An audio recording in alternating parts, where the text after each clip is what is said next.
The roll call is everybody's in their places. Give me just 1 second, folks. I'm having a little problem in my screen. I cannot see everybody. I'll work on it while we're doing it. Ms. Travanti, will you please lead us in a pledge? Sure. Please stand. I pledge allegiance to the flag of the United States of America and to the republic for which it stands, one nation, under God, indivisible, with liberty and justice for all. Thank you, and thank you everybody for being here this evening. We are going to be holding special meetings until we get back on track. There's so much information that needs to be out into the public so that our families can see what all their options are and where we're moving, and making sure that folks know that we're working really hard to get this distant learning right, so you can see the information as it's becoming available instead of waiting for 2 to 3 weeks sometimes between our regular meetings. So we'll also be holding another special meeting next Thursday so that we can update everybody from what happened from this evening all the way until next Thursday as well. Ms. Huff, do we have any public comments? There are none.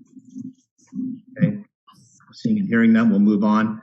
The first item up is an agreement with Empower Ed Consulting, and I'm assuming it's going to be Sue Kaiser who was asking for some copies. Good evening, President Hammond and members of the board. What we have tonight is an agreement that we would like approved that is with Ed Consulting. And what this company is, it's a company that provides online training for teachers of dual immersion programs to help them with their online learning. And it helps them with the production of language and world languages. And so Greg Giroux from Plymouth and Lily Jarvis from Monroe and Paige Ramos from Wild Rose would like to have their teachers trained. 5 hours of training, and the cost is $3,000. It will be taken from their supplemental and concentration funding for 5 hours of training, and the teachers will be paid their hourly rate for professional development during the summer months. This will be completed before school starts, and it is at the bequest of the leadership teams of these schools. Any questions of Sue? Hi, Sue. Is this training geared towards distance learning at all? Yes, it is. It's exactly geared toward distance learning. It's teaching the teachers how to get the same production of language in distance learning that they get when they're face-to-face with their children. Perfect. Thank you. I have some questions. Yes. I'm really sorry, guys. On my images, I see blank spots where people are supposed to be, so I cannot see everybody right now. Charles, if you can fix that, that would be awesome. Luckily, I'm not shy. So thank you, Sue, so much for this. Can I ask, what is Jamboard? Jamboard is one of the applications from the Google Suite that creates sort of like an interactive whiteboard on the computer, so the teacher and the student can do joint writing, and especially important for the students that are learning Mandarin, because they're having to learn how to shape letters in different ways. And so they'll be demonstrating the Jamboard application, and we do have that function with our Google Suite. Okay, so this is part of our Google Suite. Does it get integrated into Zoom, or is Zoom not necessary because there's a video component to Jamboard? Or am I missing the concept altogether? Well, let me explain it this way. The Google Suite is our platform, and so there are many functions in Google Suite. For instance, you can do spreadsheets, you can do PowerPoint presentations, you can do video chatting in the Google Suite. The Jamboard is one of the applications that is possible in the Google Suite, so it's a different application than Zoom. Okay. Not, there's a video component to it. Yes, there is. Okay. I'm assuming that WL, the abbreviation WL, is for world language. Yes. Okay. And it seems that this consultation is absolutely geared towards elementary school Yes. teaching and learning. But is there anything that we can take from this to share with the secondary schools that have where the dual language moves into the middle school and the high school? I'm not exactly sure. This is tailored right now for the elementary, but we can certainly check with the consultants and see if they have some applications for the middle school. I have one last question. You said this will be paid for through S&C. Is it all three schools S&C, or is it? It's two schools, because the bulk of the teachers are coming from Monroe and from Plymouth. There are only 3 teachers at Wild Rose that this would be appropriate for. Thank you.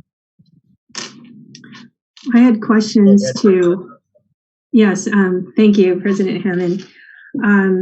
So I started looking her up. The consultant is Valerie Sun, and I found her on Twitter. She's very engaging and very positive and seems to be well connected in the education world when it comes to technology. So sounds like this is a good opportunity for our dual immersion program and teachers. What I do want to know, though, and this is something I've brought up before, I know there's a lot of platforms that they're using, like Flipboard and Jamboard and all those things, wonderful tools. But what I'm still looking for as far as the dual immersion program is that engagement. What are the strategies for incorporating opportunities for that student-teacher engagement, the actual dialogue, because that's so critical in dual immersion. So is this going to facilitate that dialogue, or is that separate from this program or the tools that they're being taught?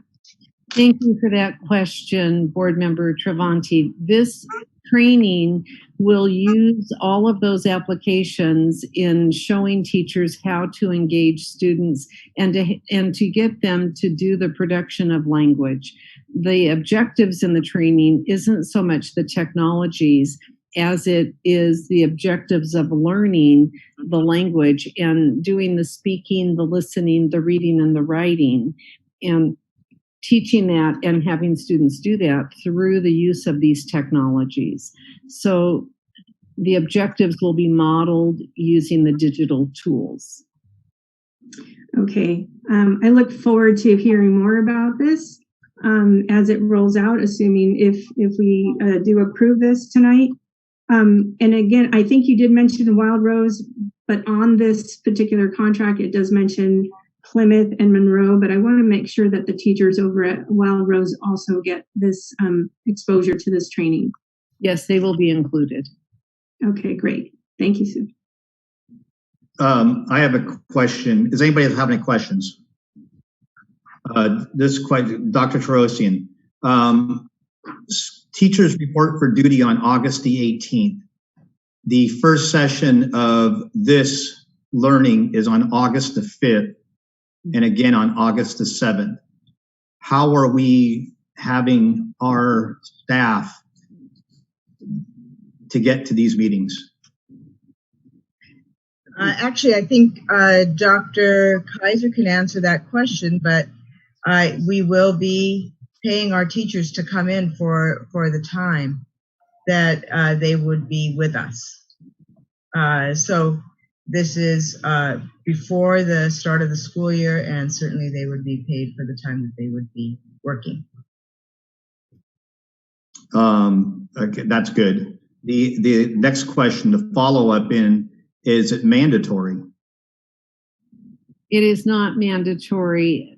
However, with the dual immersion schools have spoken about this with their teachers, and they've done interest surveys to see how many potentially would come, and the bulk of their teachers are in town and really are desiring these tools and are willing to come. Okay, well, I'm glad to hear that. Thank you. Any other questions? I'm sorry, a follow-up thing, just for the public to know that the training is 5 hours in 3 different increments. And also there will be an opportunity for office hours the following week with some technical troubleshooting as they work through the new programs that they've been trained on. So I just wanted to know that there is also some follow-up work. And I want you guys to know something in full disclosure. I know Valerie. I didn't know her in a capacity of which we're doing a contract tonight. I know her because we took magic classes at the Magic Castle together. When I saw the name, I said, okay, I know exactly who this is. Interesting. We have no business relationship, so there's nothing that would have to make me recuse myself. I just want to let everybody know that I knew her. She's a pretty good magician. That should make the classes a lot more fun. If there is not any more questions, I'd entertain a motion. So moved. Second. There's a motion and a second. Is there any more discussion? Ms. Huff, let me please have a vote. Board Member Gilliland? Yes. Board Member Lockerbie? Yes. Board Member Travanti? Yes. Board Member Wong? Yes. Board President Hammond? Yes. Motion carries 5-0. Thank you. This is a critical piece of information coming up, the distant learning planning update. Dr. Trosian? Thank you, President Hammond, members of the board. Our teams have been doing a great deal of work, our task force and our subcommittee. Just to provide a chronology, a month ago, Governor Newsom signed the budget, in which it was very clear in those trailer bills that in-person instruction was to be offered to the greatest extent possible. And we had been working on a hybrid model of education since the end of May in trying to develop something viable and maintaining the safety of our students and our staff. 2 weeks later, the Los Angeles County Department of Public Health provided us with protocols for our hybrid models, and they were far more stringent than what we were expected to believe, but we persisted. But that following evening, the Board of Education had a meeting, and taking a look at the trends and in Los Angeles County, in the area with positive cases of coronavirus, determined that we should begin schools at 100% distance learning. That was a difficult decision to make, especially because we had not only all looked forward to seeing our students again and opening up our schools, but because we know that it really is where we work best, with direct contact with our students. 3 days later, Governor Newsom made the same decision for all counties on the monitoring list in California, Los Angeles County being one of them. So the board, by making that difficult decision, provided us with 3 additional days of work to develop a distance learning plan that will better meet the educational needs of our students and the structure that our students will need. On that same day, the California Department of Public Health released guidance about how we should be maintaining our schools for COVID-19 in order to mitigate any transmission. And then the LA County Department of Public Health, again, revised their protocols on July 24th. So within a month, we went from a hybrid model to today, where we will be presenting you with a distance learning model. And I want to once again thank our team of committed community members, teachers, parents, administrators who have been working tirelessly to try and develop a robust system of learning. Ms. Huff, would you go to the next slide, please?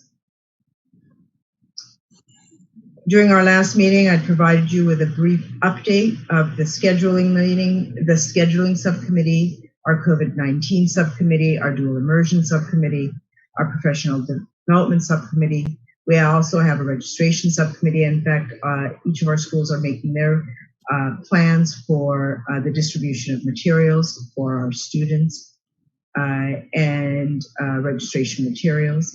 And then a special ed committee. And I'd like for our director of special ed, Ms. Johnson, to present a little bit more about the work they have been doing, not only in the last month, but since our closure or our dismissal of students. So, Ms. Johnson, I think you're here. If you would, there you. Hello, everyone. Good evening. So we did open up our evaluation center and completed our action plan. The action plan is for both parents and staff. And that action plan is a very detailed plan that goes over how to keep everyone safe involved in one-on-one scheduled assessments at our evaluation center so that we could move forward with all the delayed assessments that ended up getting delayed as a result of the school closures earlier in March. So along with that, we developed an evaluation center video for all of the staff and parents to preview and watch. So they have a very nice video modeling sample of what to expect. And the next phase will be coming out soon because we're going to look at how to take that same plan and develop it for our early learning center and get going on those preschool assessments. So the little ones are going to be a little more challenging to develop those protocols and procedures and stay safe. But we've been working closely with our SELPA, and they are also getting in line with helping us develop an assessment center that might be available at their location as well. So that's coming soon. We completed a recent parent survey. I feel like we've been surveying our parents all along, but we just did another recent one in regards to one-on-one assessments, as well as a potential for one-on-one services if and when we're able to safely provide the one-on-one services. So once we put in place the ability to provide one-on-one assessments, the next step and phase, hope, is that we'll be able to start providing the one-on-one services. The survey results show that most parents are in favor, but there's still a lot of concern regarding that. So we're keeping all of that in mind while we're working with our subcommittee, our special education subcommittee. We did participate heavily in the West San Gabriel Valley SELPA regional programs reopening guidelines, which they've published. Our Monrovia Unified School District templates are featured in there, the things that we utilized over our extended school year. So we're really proud that we felt like we kind of put that together quickly, but it was well received and very beneficial. So others are using it as a template. We continue and will continue into 2020-21 having our Monrovia Strong, which is our special trainings, resources, opportunities networking group. That's a mouthful. That's opportunities for us to come together and meet with our parents on a regular basis. This is a hidden blessing to COVID because prior to that, we met once a month. And when we went into our virtual full distance, we were able to meet with families weekly through the Monrovia Strong and the Monrovia Paths, which is Parents Access to Healing and Support. Two different groups of parents. Some of them come to both. And it was awesome being able to meet with them more frequently and get to know them. So we're anticipating continuing that, and we hope that more people join us. After our special education webinar, which is coming up soon, so please take time to register. It went out on Parent Square, which will be taking place on August 5th. We have one session going at 11 and another one at 5. We're bringing together a group of panelists from our special education department to present to the public, staff, community, and everyone, board, everyone, please come see what we have going on. We'll be extending and expanding our subcommittee of special ed and inviting others to join us so that we can get into the real details. We're kind of pending, waiting for the plans to be revealed for tonight, and then we'll be able to move forward and start putting in the specifics. And so that's in a nutshell, and we'll see you again on the 5th and possibly do another webinar. Now that we're doing one, we want to do more. Is there any questions for Ms. Johnson? Celine. Hi, thank you so much for this. I have to see if I can decipher my notes to ask a thoughtful question. I'm not sure what the evaluation center action plan is.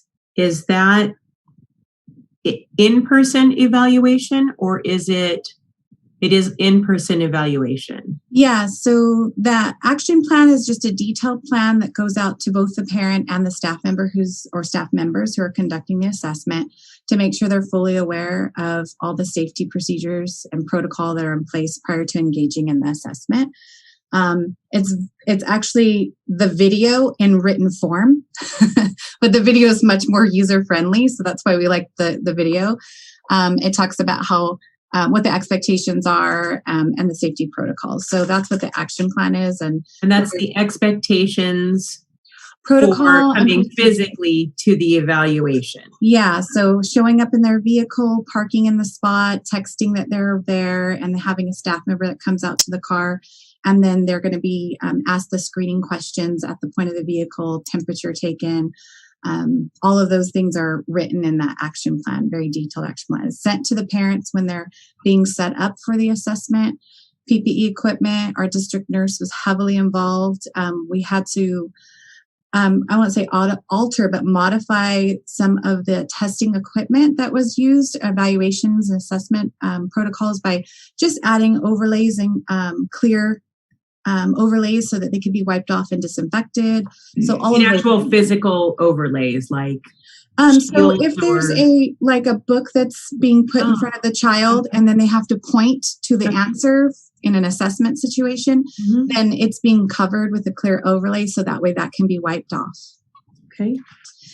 We went down to the details. We brought the nurse in and had her watch a mock assessment situation and had her look at every single piece of materials that are going to be used so that she could tell us if it was safe to keep them in place or if we needed to switch it out. So masks, as well as the face coverings.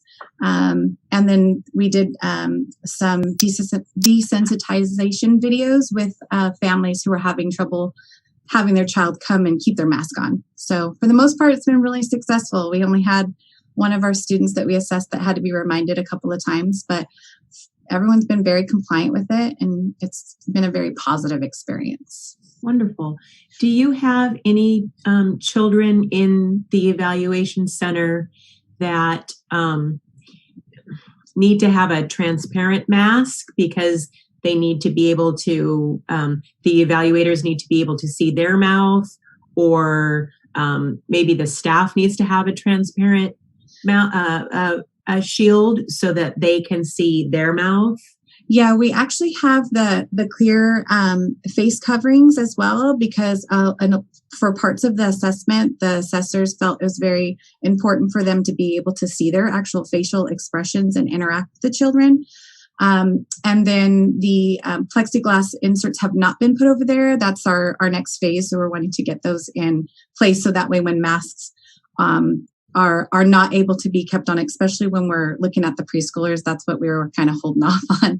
So there are some additional things we want to put in place. But yeah, all those questions come out in the pre-screening that we do over the phone when we're setting up the appointment with the family regarding what accommodations might need to be put in place for that particular child before they come into the assessment center. And my last question is for the special education webinar on August 5th, how many parents do you have signed up for that? I want to see how the outreach has gone. So far, I believe it was pushed out yesterday. So far, I had 29 in the evening session, and I want to say 24 in the morning session. So for one day, hopefully it'll rise because we have over 800 students. Those are my questions for now. Thank you so much for your time. Thank you. Other questions? Maritza? Maritza, I think you're muted. Thank you. Thank you. All right. Yes, I do have some questions. So first of all, I want to say great job. You've really obviously put a lot of effort into this, you and your staff, and thinking of all the different details on there. And I did view the video, so I was quite impressed with that video, the step-by-step process, because there's always fear of the unknown. And so if they watch the video, I think that could make them and their child feel a little more comfortable with that process. So kudos to you for developing that video. My question, though, is in regards to your Monrovia Strong meetings and the paths, and then also the upcoming webinar. What if our students' parents are Spanish speakers? How are we handling that aspect? So we're going to set up a follow-up Spanish one, very similar to the way we did ours for the in general one that we did on July. Oh my gosh, I'm drawing a blank. But the one that we all participated in afterwards. So that's the plan. I don't have the date. I'm still working with someone to finalize that. Okay, so there will be a separate webinar for our Spanish-speaking parents. Very similar to the one that Greg Giroux and Jeff did. We're just working on the details of who, how, when, and where. So yes, it is in the works. We did consider it. Perfect. And the communications, of course, are going out in Spanish as well. Yes, through Parent Square. We just sent it out, I want to say yesterday. I sent it to Javier to have him send it out for us. So. All right. Thank you very much. Now we just need people to register. Yes. Other questions? Yes, I have a question on the registration process. Obviously, we have a large population of at-risk kids here. I know we put it up on Parent Square, but have we physically sent it out via email and other ways? Through our normal modes of communication with them? We pushed it out through our email list here internally as well. And then we did Parent Square.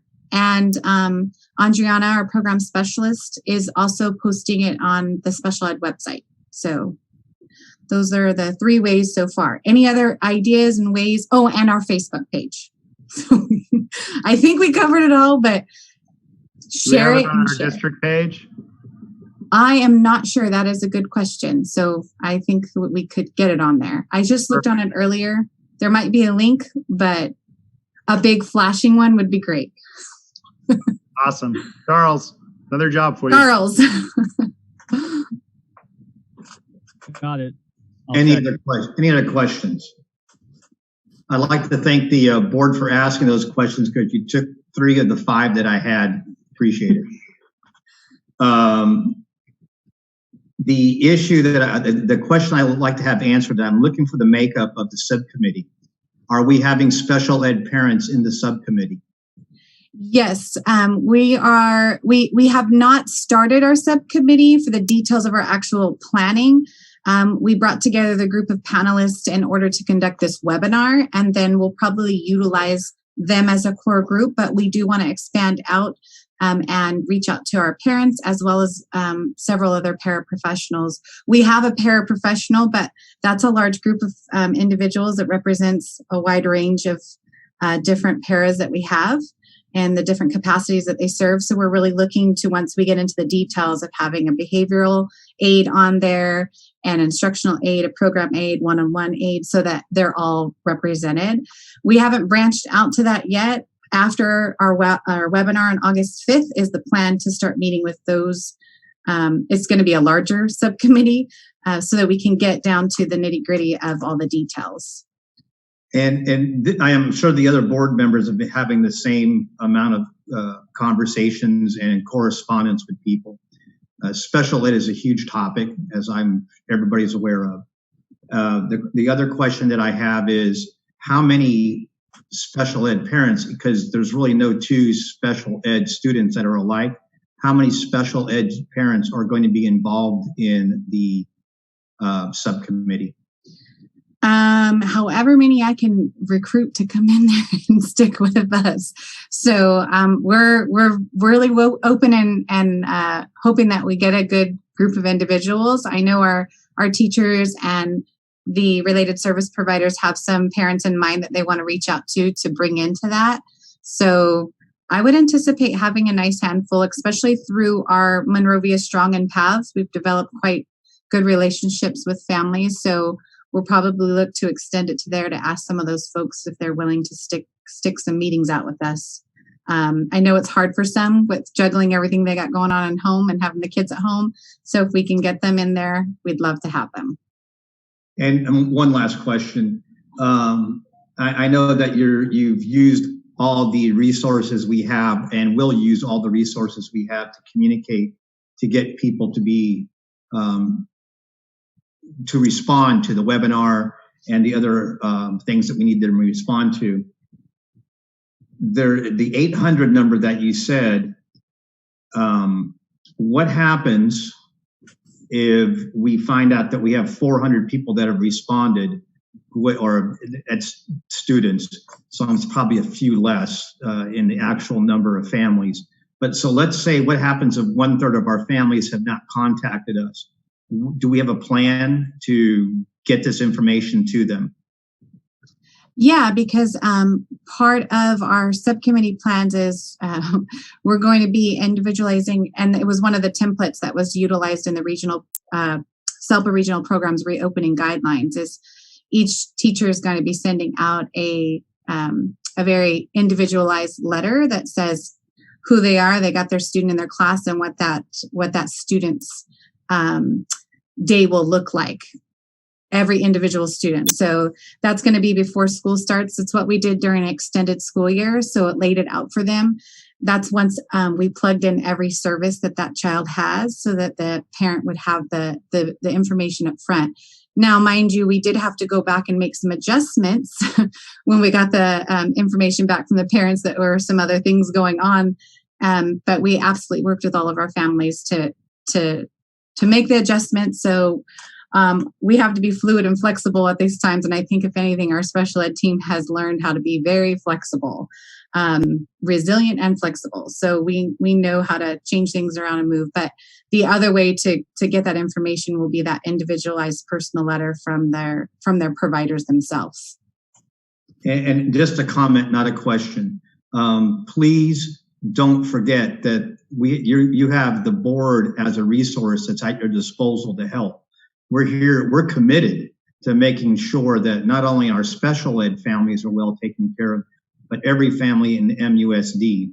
So if you find yourself and you need help, and we are a resource not to be ignored. We can help. Thank you. I appreciate that. We all do. They're all out there listening. Everyone's probably cheering. And thank you. Appreciate that. Every single one of you. Thank you for all your work this summer. Appreciate it. Absolutely. Mr. Hammond, I'm sorry. I just need a clarification. It was mentioned earlier that 120 students are going to need to go through this assessment process. Did I catch that right? And that we have actually about 800 total students within the special ed program. So not all students obviously have to go through the assessment. No, so that 120 number, that's coming from the amount of either initial or triennial assessments that came due after March 13th or during that entire end of the school year. So if their deadline hit during that, for our timeline being expired during that time frame, that's how many students fell into that time frame that we have to figure out how to go back and get those assessments done. And that on top of the school year starting, and there will be new timelines. So those timelines will just keep coming at us. So we were really anxious to get an evaluation center up. And I was very relieved this morning to also hear from our SELPA that they're looking at putting an additional resource in place. Okay, perfect. Thanks for clarifying that. And I have a question for Charles. Charles, after the webinar is completed, is it possible to take the completed webinar and post it to our website so folks that were not able to make it at that time can come back and watch it at a different time? Yes, we are able to. So the webinar we did, those set of 3 webinars with the one Spanish one, Yes. those webinars, both the English and Spanish version has already been posted on the website. So yes, we're able to do that.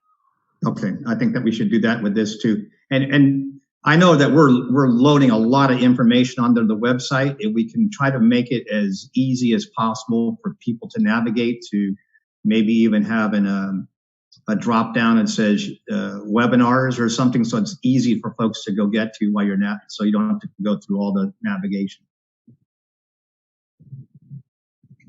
Anyway, that's a thought. I will leave it up to the people who are smarter than I that make such things. I do have the webinar set up to be recorded. To be honest, I'll work with Charles. I don't know what to do with it after it's recorded. So I know I'll tap into Charles after. I'm like, well, I pushed the button. It's going to be recorded. Charles, Charles is answering that question. He just,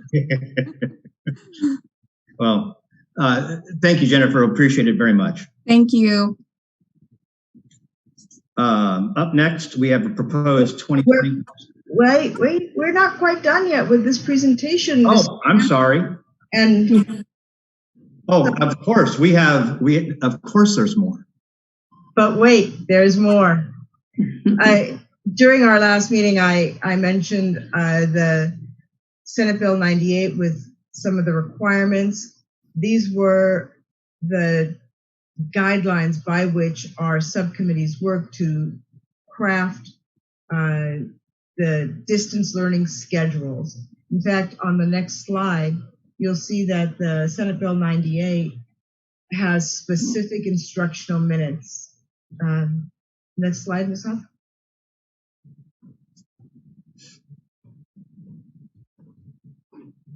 And for every day, the amount of instructional minutes in kindergarten, grades 1 through 3, and then 4 through 12. There are some additional permutations, but we will meet each of these requirements. They serve as a guideline and a guidepost for us. So, Kathy, if you can, for folks that are watching and may not understand what these numbers represent, could you give a brief overview of what the instructional minutes are? Certainly. The state of California has some guidelines by which schools must comply in order to validate their programs, to say that we are in compliance with the California guidelines.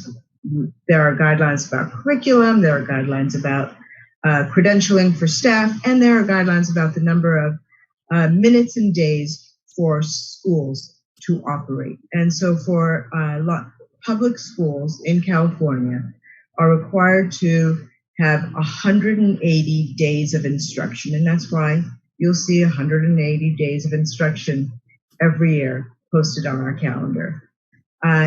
Within those days, there are also requirements about the number of instructional minutes on a daily basis. These are the instructional minutes on a daily basis that we will meet through our distance learning platforms in order to meet the rigor that we expect and provide the support that we expect for our students. And to follow up, and this is a very leading question because I do know the answer to it. When we had the spring dismissal, because of the hold harmless, some of this did not apply. Would that be correct? That is absolutely correct. When we dismissed our students, we went to a more independent study model rather than a distance learning model. It's a very clear distinction. With independent study, you are provided packets of work or assignments, and the real-time interaction with teachers is not necessarily going to be provided daily. Through So this, yes. So the biggest difference, I know there's another slide coming, but the biggest difference between the springtime and the fall is going to happen in this structure here, where we are being held accountable to do the work that we would do normally in a classroom, this time in an online environment. Correct. What we will be doing is replicating a modified school day and providing that real-time interaction for students. In order to establish not just a relationship with the teacher, but also a relationship with peers, so that we're providing or establishing a classroom climate and a safe place for our students to come every day, and a structure. Again, this is very different from what was offered in the spring, in that the structure was not necessarily there, and it was a very different model that was followed. Our subcommittees, when they came together, not only looked at this guidance from Senate Bill 98, but also thought about their own instruction and from the parent perspective, what was viable. And that is what will be presented to you today, both for elementary and then secondary. Thank you. And so to present the elementary model, Ms. Huff, next slide, is our own Dr. Kaiser. Good evening. We had an elementary scheduling task force that met several times to take a look at the governor's guidance regarding the distance learning, which included the instructional minutes, and also the requirement that we have daily live interaction between teacher and student, so there's a two-way interaction, and also that there be peer-to-peer interaction, so students are talking to each other online. And so in the elementary schedule, this is the schedule for one day a week, which will be a shorter day that mimics the Wednesdays that we had during the regular school year. The teachers would have their half-hour prep time before instruction begins. And then from 8:30 to 9:50 will be learning block number 1. And on a slide to follow, I'll explain what the instructional components are in that learning block. In learning block number 1, it's a mixture of teacher-directed online whole group, small group, and classwork. And this is 80 minutes. It's not 80 minutes of children looking at the computer screen. It's a mixture of these 3 methods of teaching in each of these blocks. Then they will have a recess time, a break, which is a sizable break, 35 minutes, yes, 35 minutes. And then they will go into learning block number 2, which will have the same routine as learning block number 1. And then they'll have lunch, learning block number 3, and then there'll be, which will be an independent learning block, and which the students would be doing Reflex Math, which is a computer program, their iReady lesson, which is a language arts program. They will have music, video to watch. They'll have art lessons. They'll have PE delivered digitally, and those are by our specialist. And then they'll have time for homework, some intervention, and tutoring. So this after school time, one day a week, is 90 minutes. And then during that time, the teachers will have their professional learning community, their professional development, their planning, and time to communicate with families. Next slide, Ms. Huff, please. And then for the full day schedule, the other 4 days a week, it's exactly the same, but there's another learning block. There's learning block number 3 from 12:30 to 1:45. And then the learning block number 4 here is the more independent type learning that the students would be doing. Ms. Huff, please, the next slide. So this is how the the schedule is annotated. In that first learning block, the 80-minute block, for our TK through second grade students, they would have their opening and their reading instruction. And so the way that that would break out is potentially 20 minutes or so would be a teacher-directed whole group greeting, a social emotional learning lesson where they're learning about friendship or their emotions, things that pertain to elementary children, and helping them to feel comfortable and to connect to the teacher and the class.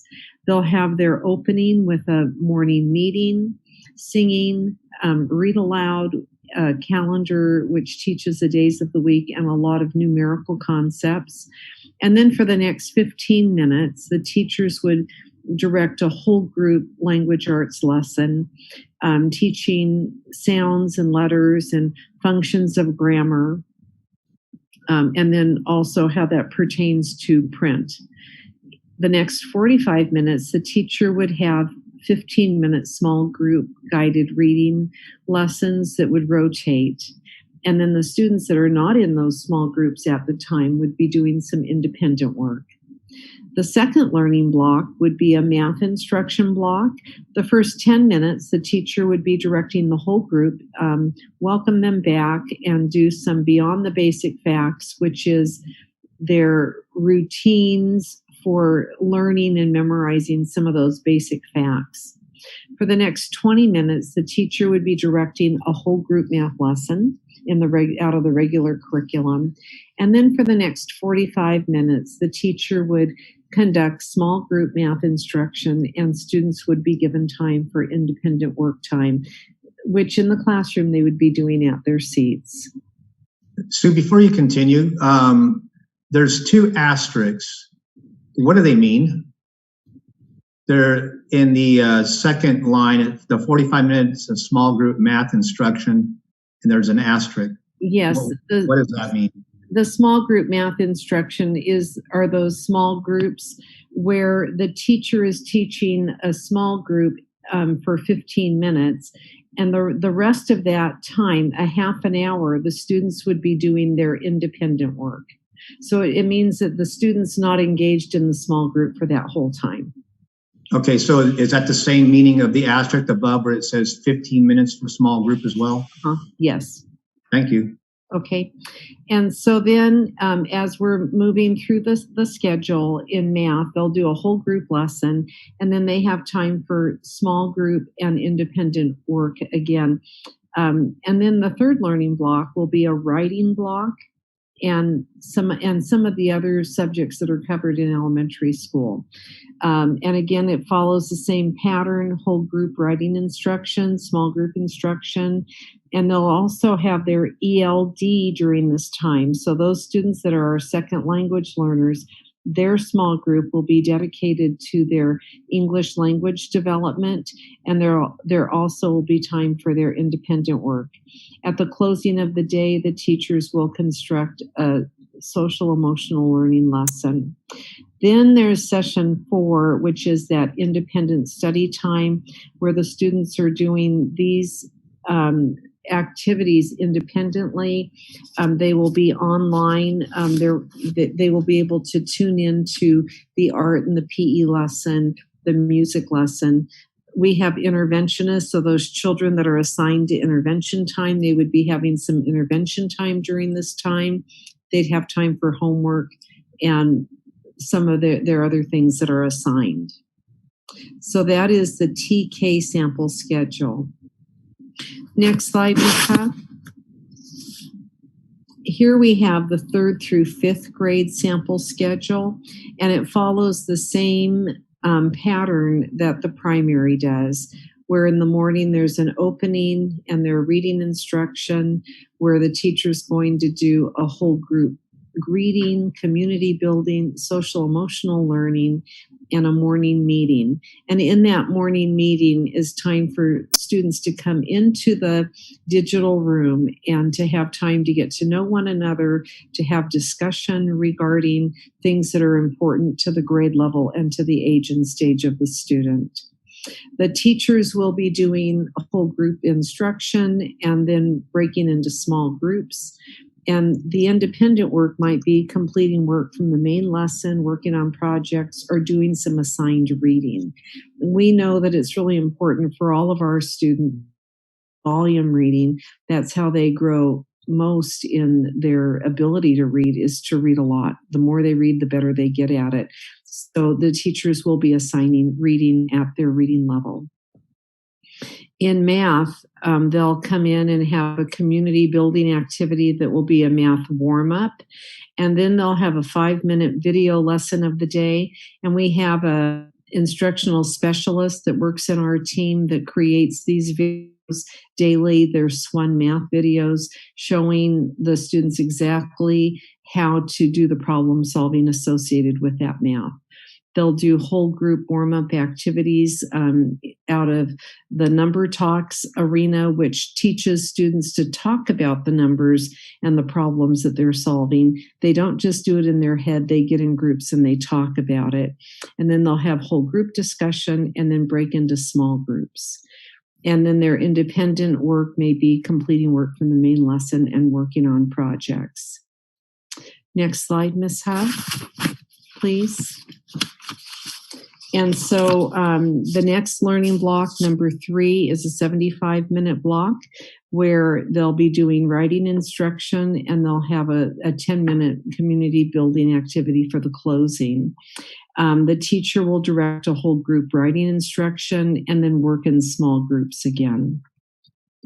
And then at the end of the day, they have their independent block, which includes iReady, music, art, PE, intervention, and homework. And a note here for all of these schedules is that science and history, social science will be integrated into the English language arts and the math.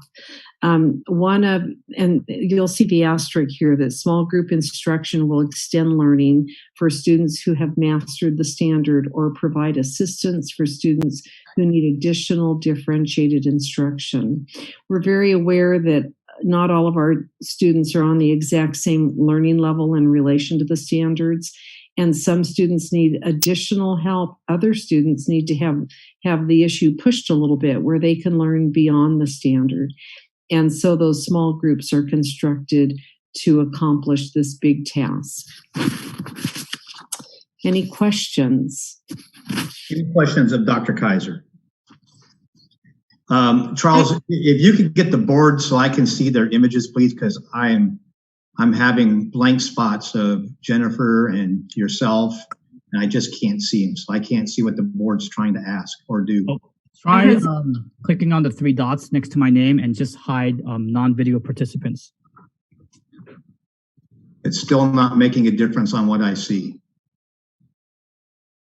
Well, President Hammond, I do have a question. This is Maritza. Okay. Can you go back to the TK slide, please? Thank you.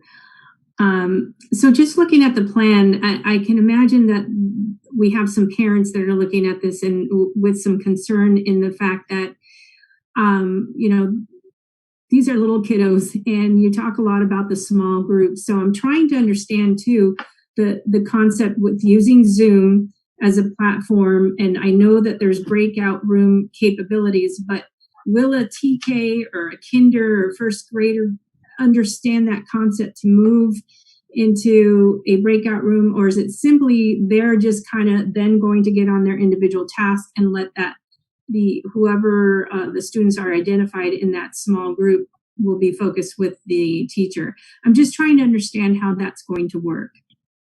We had a wonderful situation in that we will be completing summer school for our elementary children tomorrow. It'll be our very last day of summer school. And so we have had teachers teaching the intervention children from those that have just completed kindergarten going into first grade up to our 8th grade students in the elementary and middle school wing of summer school. All of them did digital learning, and in the early primary grades, they all utilized instruction. And so the way that worked is exactly what you're suggesting, Member Travanti. the the teachers teach them to shark their computer, which means to pull the screen down halfway, puts the computer to sleep for a time, and they do their independent work, and then they come back and they talk to the parents about helping their child to set a timer and then to come back into the large group. And it actually worked quite well. So we have had a test run in a smaller environment to see if this was going to be plausible for our youngest learners. Okay, good to know that there's already practice. And for the parents out there, I mean, there definitely will be a little bit of a learning curve. So you can expect the first few days, it may be a little bumpy, but they will get it. Our kids are very bright. They will get it. So thank you for explaining that, Dr. Kaiser. I have some questions.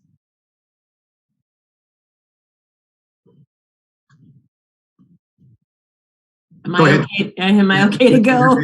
You're good. Hi, Dr. Kaiser. Thank you so much. Is it just me that is experiencing some sound quality issues with Dr. Kaiser? I can hear her fine. Okay.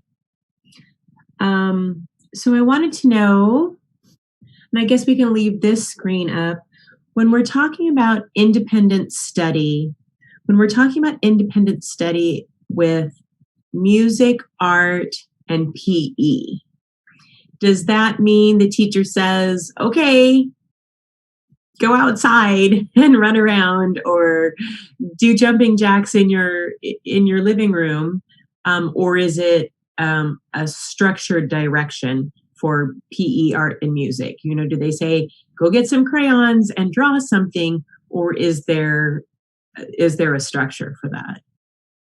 We are very fortunate in Monrovia to have a music specialist, an art specialist, and a PE teacher offer that instruction during the regular school year. They will be providing videotapes for the grade level blocks. And so the teacher will give a scheduled instruction for the students. Today you will go to your art class and your PE class. The next day you'll go to your music class and this activity, and daily the reflex math. And so they will be assigned to these videos that will be on the platform for the student to click on and to do the art lesson with Mrs. Dutton or do the music lesson with the music teacher. So they're not just a free-for-all, go off and do what you want to do. There is video instruction that is pre-recorded. Okay, Dr. Kaiser, it seems to be that there are people who are listening that cannot hear you. Is your microphone close enough to you that we can do it? How's that? A little sound check? I'm here. Okay. I think you might have to lean more towards your microphone. I'm leaning. Thank you. I have 2 more questions, if I may. I understand that we are all working on creating this new platform and perfecting this new platform, and I appreciate that you continue to work on that, and I appreciate the work that everyone is doing. I notice that we haven't yet talked about tests, unit tests, benchmark tests, and things like that. And I don't want you to talk about that right now because I want you to continue the focus and moving forward to perfecting this. But I'd like to ask, will you be talking about that for us sometime in the future? Yes, and I won't go into detail with it right now in interest of time and the topic.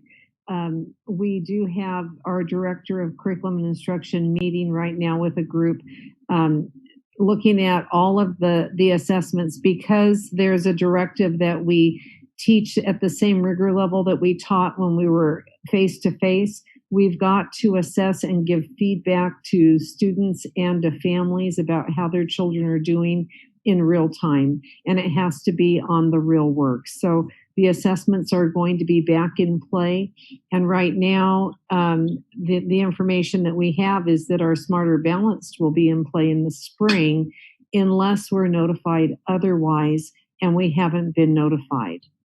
So we are mindfully preparing our students for grade level standards to master the work during this school year in this grade that they are in so that they do not fall behind. And benchmarks and assessments help us to keep our system and our students on track. Okay. I actually thought of another question, so I have two more questions if you'll allow me, President Hammond. Sure. The first one is, if we're looking at this slide right here and we're talking about beyond the basic facts in math, I know that from having my kids in the district that math isn't taught just a concept and a concept and a concept separate from the other ones, that the information spirals. As we're teaching not just math, but all of these concepts, are we going to spiral back a little bit into spring? Are we going to reach back and make sure that we catch anything that might have maybe fallen through a few cracks here and there, just to make sure that we have a strong foundation on which to build the next level?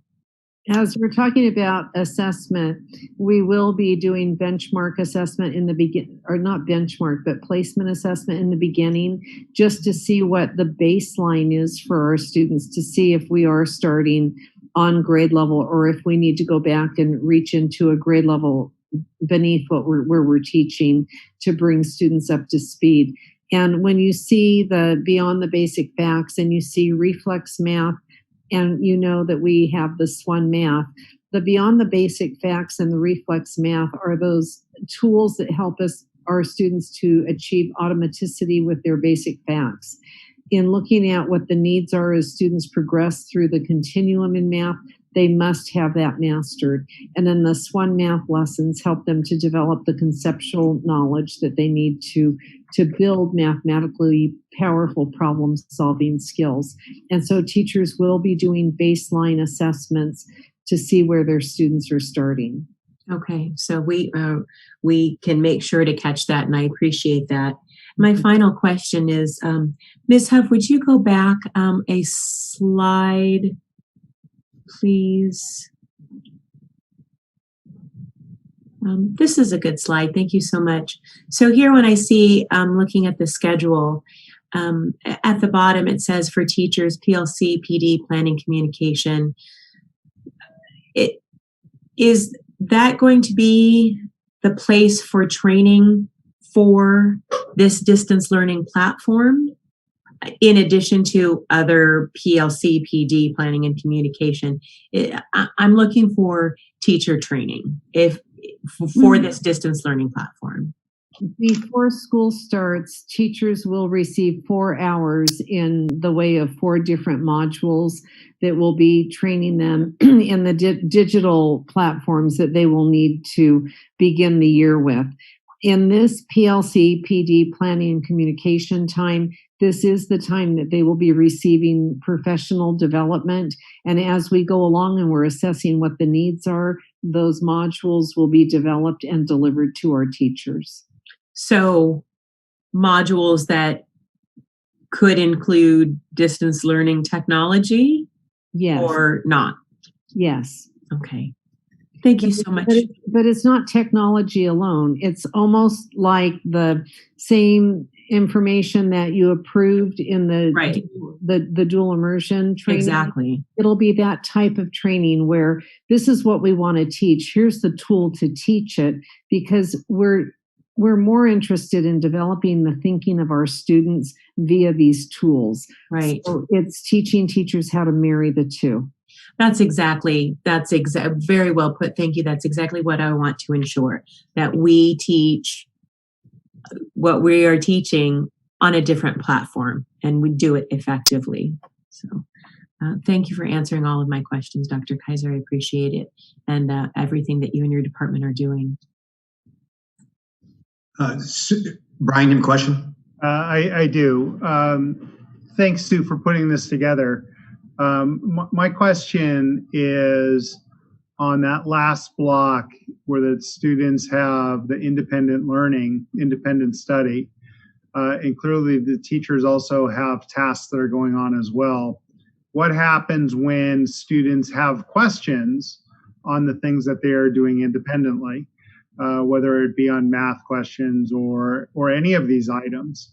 What happens? Who do they ask? What do they do? Who's monitoring this entire section?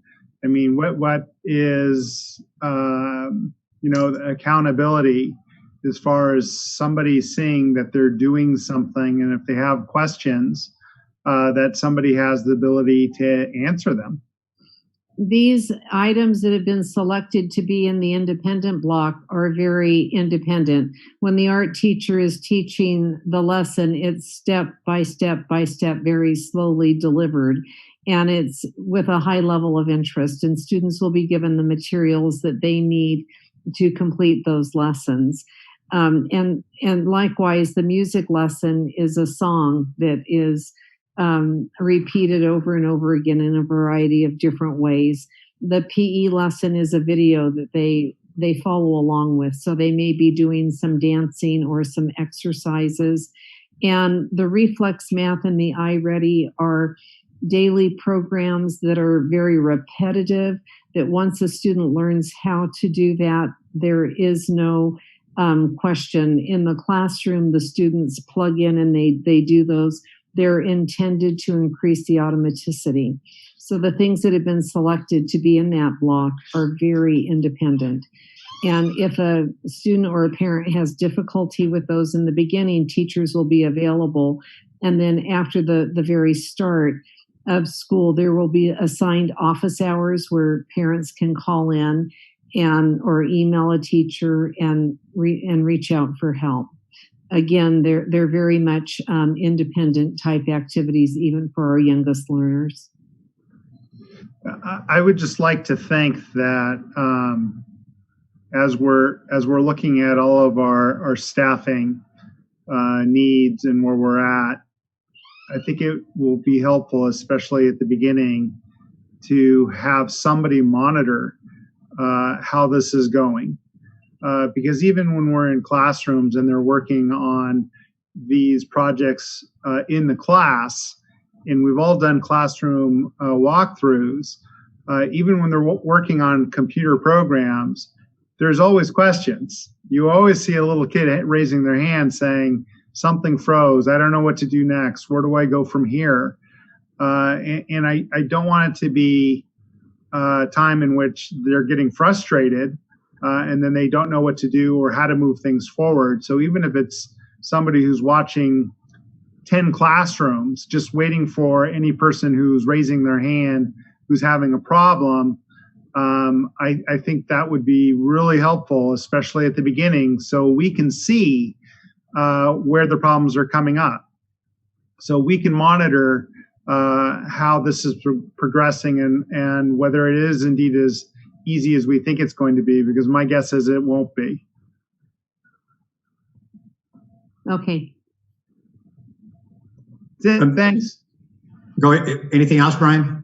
No, I'm good. Sue, before you get to secondary, I have a question, and it's sort of a simple question, but I need to hear it. I need to hear the answer to it.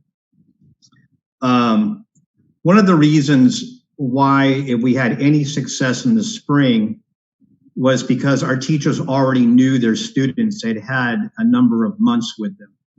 Everybody's going to be walking in cold. The student's going to walk in cold. The teacher's walking in cold. And so when we walk in on the 19th of August, it's going to be a room full of strangers.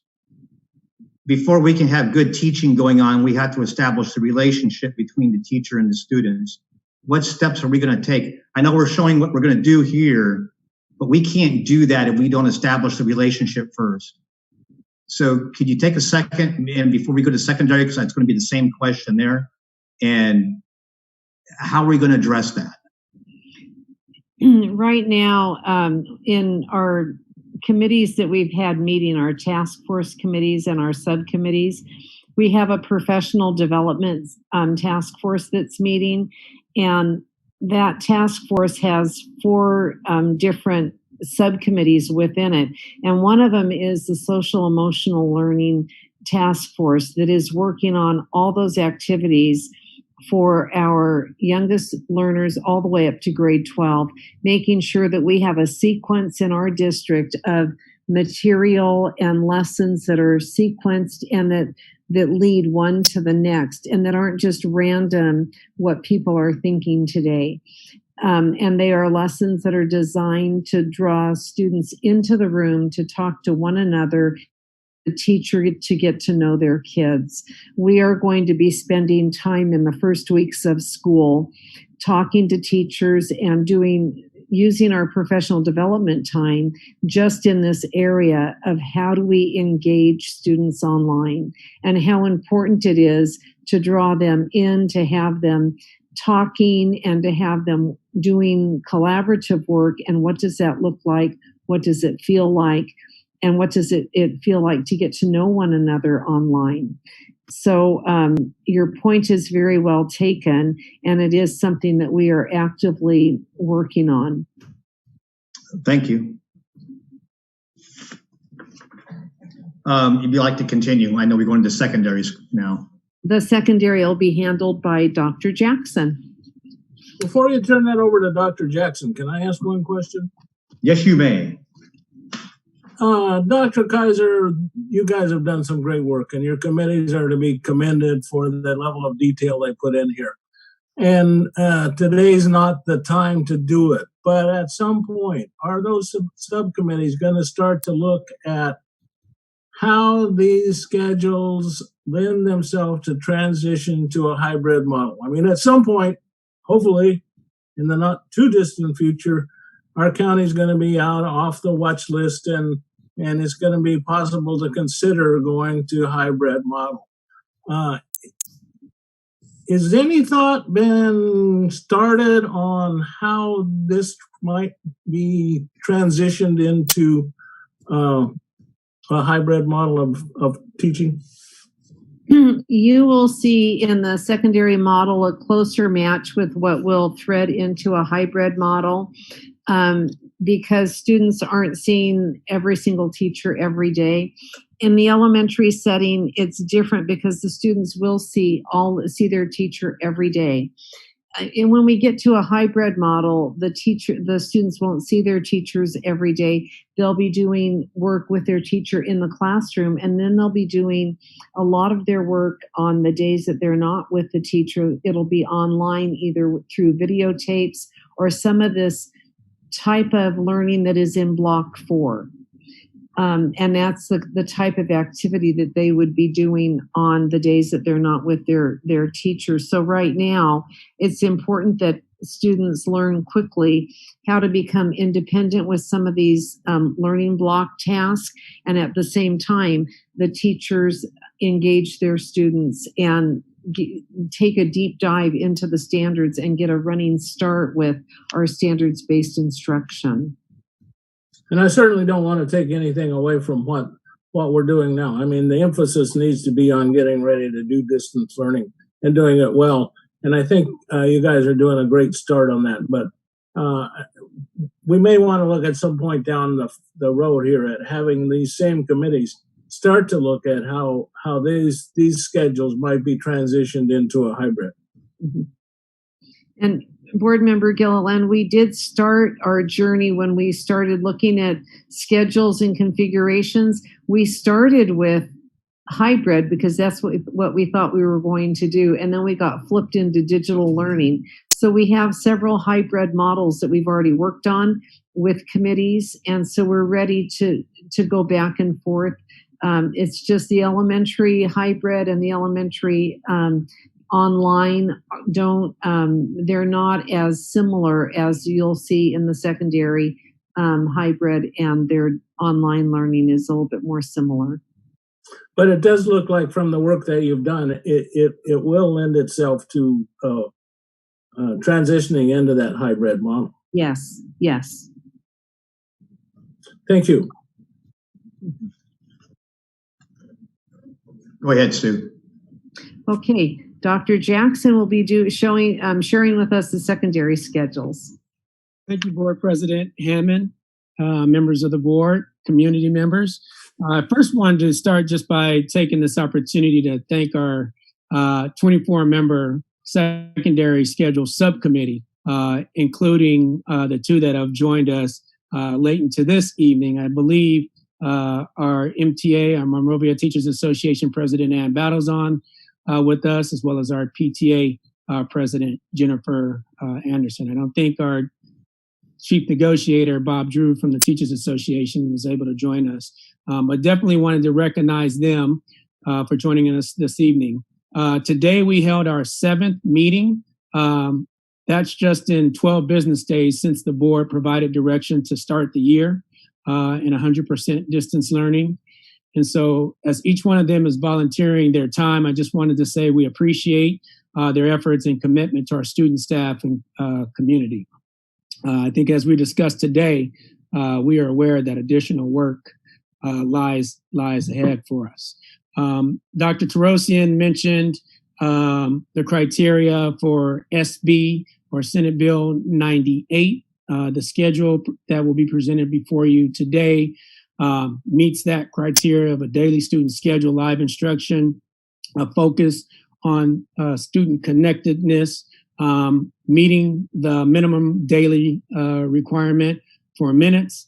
And as I said, the schedule before you meets those requirements. The other aspect that I just wanted to preface with, there was some additional interest that came forward from either the interest surveys that the parents completed, as well as the parent panel members that were comprised of teachers, paraprofessionals, administrators, and parents.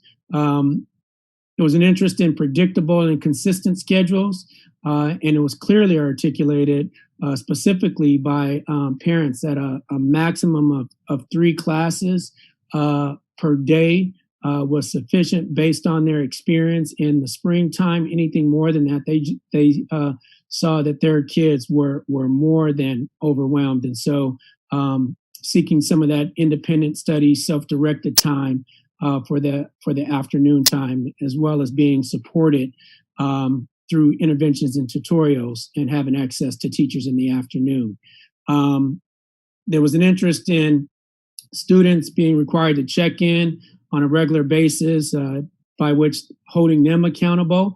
And then at the same time, there's teacher accountable engagement with teachers from some amount of time. And you get that just through the live instruction. Dr. Kaiser mentioned the peer-to-peer and the peer-to-teacher interaction.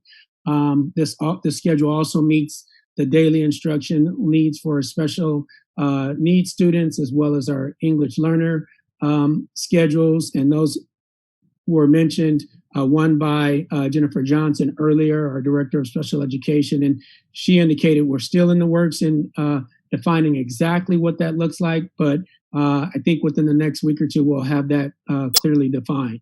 And then there was a significant interest in focusing on the social emotional learning block. Depression and suicides are on the rise. And so I think it was Board President Hammond who inquired as to how we're meeting the needs.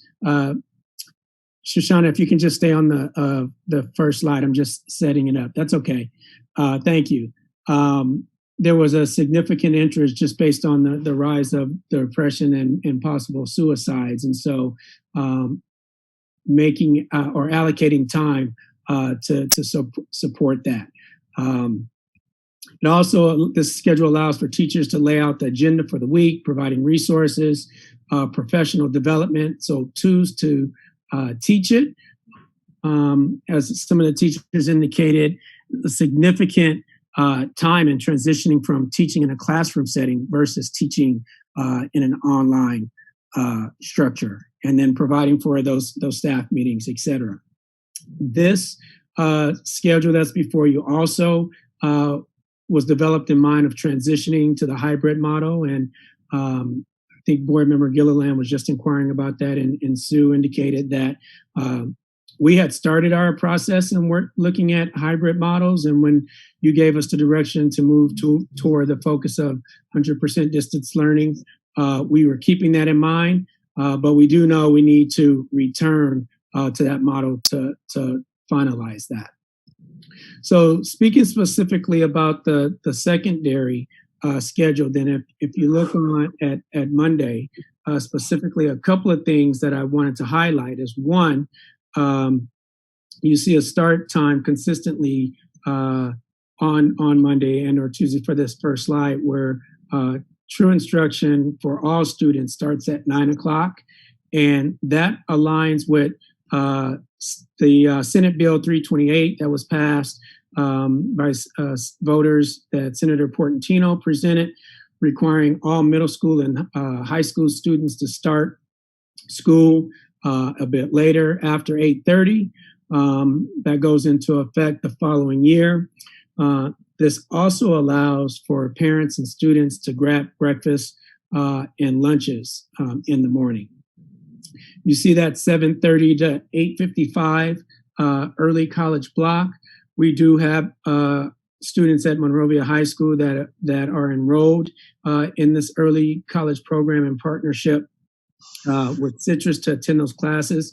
So another consideration for ensuring that we started at a later time so that students could make their first period class. And then, as I said, a significant focus on building relationships and supporting students through these challenging times. And so we wanted to start the week with the social emotional learning block from 9 a.m. to 10 a.m. to really focus on, as I said, building those relationships. I wanted to acknowledge Dr. Catherine Rial and Nicole Burgess, our Clifton teacher and a certified social emotional learner trainer. This schedule focuses on not just teachers supporting students, but this is an all hands on deck methodology where you have support staff, paraprofessionals, any one of those individuals can participate in providing that additional support for students. And I think we all know that students connect with different people on campus. And so this gave us an opportunity to focus on that. The first 4 weeks of the curriculum for the school year have already been mapped out. Some examples of that would just be providing students with time management and coping skills, empathy for strangers and friends, as well as focusing on anti-bullying, knowing that that's been on the rise as well through the online platform. And then just to highlight after that 10 o'clock, it brings in, it says the 10 to 3 o'clock for students, that's mandatory for distance learning for all students via project-based learning. Significant discussions have been held around ensuring that teachers are providing in a timely manner that work that students could start participating in some self-directed learning that they would be given no later than Sunday. We just need to define that time frame as the deadline. And then for that afternoon component, then in Mondays, you still see that English language development program for English language learners, as well as our special education program of services, and then some professional development, professional learning communities for our teachers. On Tuesday, we move into the Tuesday, Thursday, and Wednesday, Friday cohort, where on Tuesdays and Thursdays, they mimic each other, where you have early college, that's 7:30 to 8:55, and then a 0 period twice per week, Tuesdays and Thursdays, and then you have that live direct instruction interaction with teachers, and the periods are reflected there. 0 period, periods 2, 4, and 6. And then in the afternoon on Tuesdays and Thursdays, you have dedicated intervention and tutorial time. So I know some board members ask, how do students who may need some additional support, there will be designated time frames for them to have access to their teachers based on the subjects that they are enrolled in. And then again, some additional social emotional learning opportunities. Students will always have access to their counselors, and then a bevy of other agency supports that Dr. Rial and Mrs. Susan Hirsch are working on and have been working on for the last couple of months. Next. Well, real quick, on the Monday morning block where it says 10 to 3. Yes. Does that mean 10 to 1? So different than the afternoon 1 to 3? No, so that was the overall time frame. Lunch would be included in that for the students, if you will, but the students will have that work prior to. So some of the work could be, because at the secondary level, different than at the elementary school, and we had some conversations around this as well. The elementary school students, they need, for the most part, philosophically, to start their week on a Monday and be wrapping up the week as they are moving towards the end of the week. Whereas at the secondary level, it's on a continuum. You could start at the beginning of the year on a Monday, but that doesn't mean that content ends specifically on a Friday. It could be on a 3 or 4 week continuum, and you could end some subject content on a Wednesday or a Thursday, and then you could pick up starting on a Friday. So teachers have that opportunity at the secondary level to be able to provide their students week at a glance work, and then be able to have kind of that flip classroom perspective. Okay, Brian? I understand the concept, but I'm just looking at it from morning to afternoon, right? So basically what you're saying is that, let's just say at the 10 o'clock hour, they may give them a block of information that takes a week to do. But I'm trying to understand whether the afternoon block that's specifically 1 to 3, okay, something different than what this is, because it is, I mean, they're labeled differently, project-based learning versus independent learning. I'm not sure what the difference between those two are. Oh, I'm sorry. So I was just given an example. The independent work can be inclusive of some type of projects that they're working on, depending on the subject that they were in. Okay. All right. Okay. Next. I'm sorry. Oh, Just- sorry. I can't see people. Sorry. Go Laura. ahead, Martha. Am I going first? Okay. Yes, Martha. All right, thank you. I have the same issue, President Hammond. I can't see the other screens. So regarding the social emotional supports, I know at the high school we have wonderful wellness center, and those that have been students at that high school know that they can, just walk into the wellness center if they need some type of support. Now we're doing it in a virtual environment.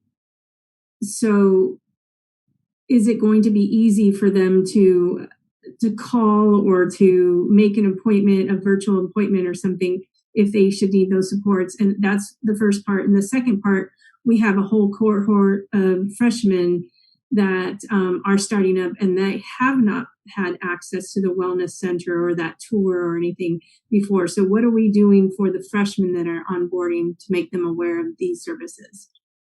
I'll speak briefly about it, and I think Dr. Kaiser may want to interject as well, as she's been working closely with Dr. Rial. But in regards to your first question, the answer is yes. They will have ongoing, continuous access to the Wellness Center.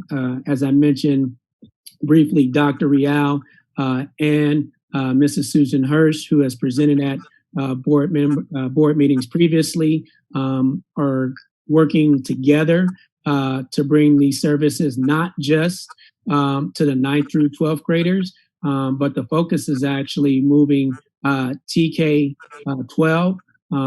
They had worked on establishing a wellness center at the middle schools, and then Dr. Rial was working on bringing social workers, as well as, and she started last year, bringing counseling interns to the elementary level as well to provide services. Dr. Kaiser, would you like to interject there as well? Yes, Dr. Rial has presented at a couple of board meetings the NEST model, nurturing every student together, where we do have the tiered support of mental health professionals for all of our families and our students. And she has been working on that K-12. Over the last year and a half, she's been bringing us interns from several of the universities in the way of counseling and psychological service interns that have been directed under the direction of Lisa Robinson, our elementary school counselor. And so it has become very robust in that way. And then she's also made it possible to have DeVille Family Services on all of our campuses. DeVille Family Services has been working with Dr. Rial to make those services virtual, and that the access to that is when there's a referral made, then those services can be delivered. DeVille, knowing that it's harder to make referrals when we're in a virtual world, they're going to be providing some outreach and some parent education to help draw our parents in. And then that helps for us to be able to see where the needs are. So we are very concerned about all of the needs of all of our students, and we want to have the complete wraparound service for all of them. And through Dr. Rial's office, there have been many things that have come up that are supporting that. And her partnership with Susan Hirsch has been amazing. Yes, thank you. That was it, President Hammond, for me. Oh, thank you. Go ahead, Dr. Jackson. I have a question. Oh, Okay. sorry, Celine. When does early college grab their breakfast?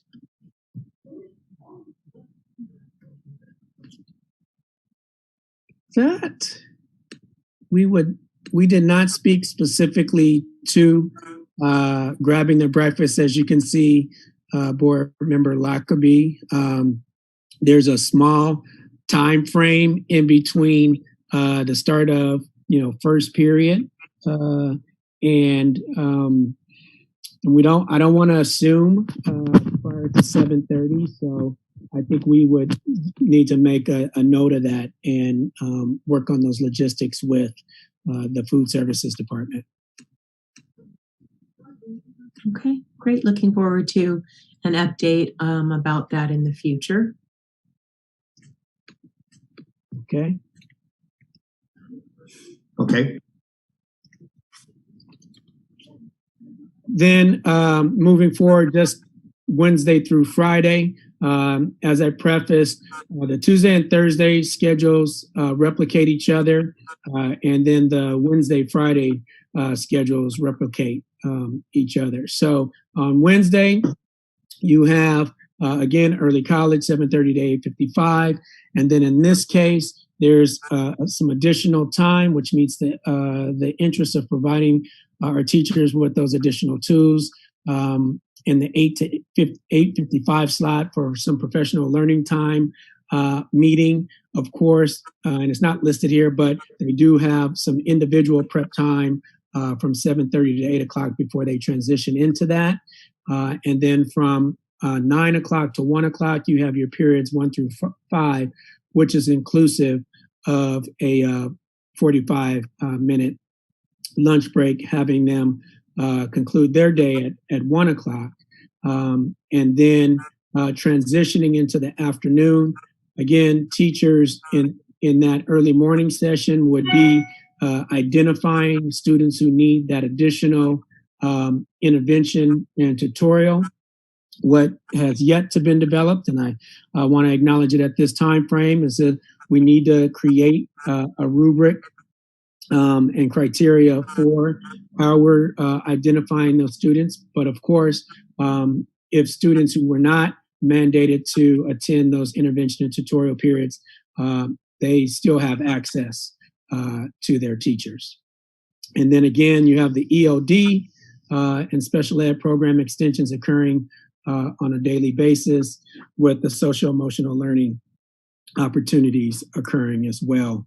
And so ultimately, that aspect is occurring throughout the week for that student connectivity. Questions on that slide? Brian.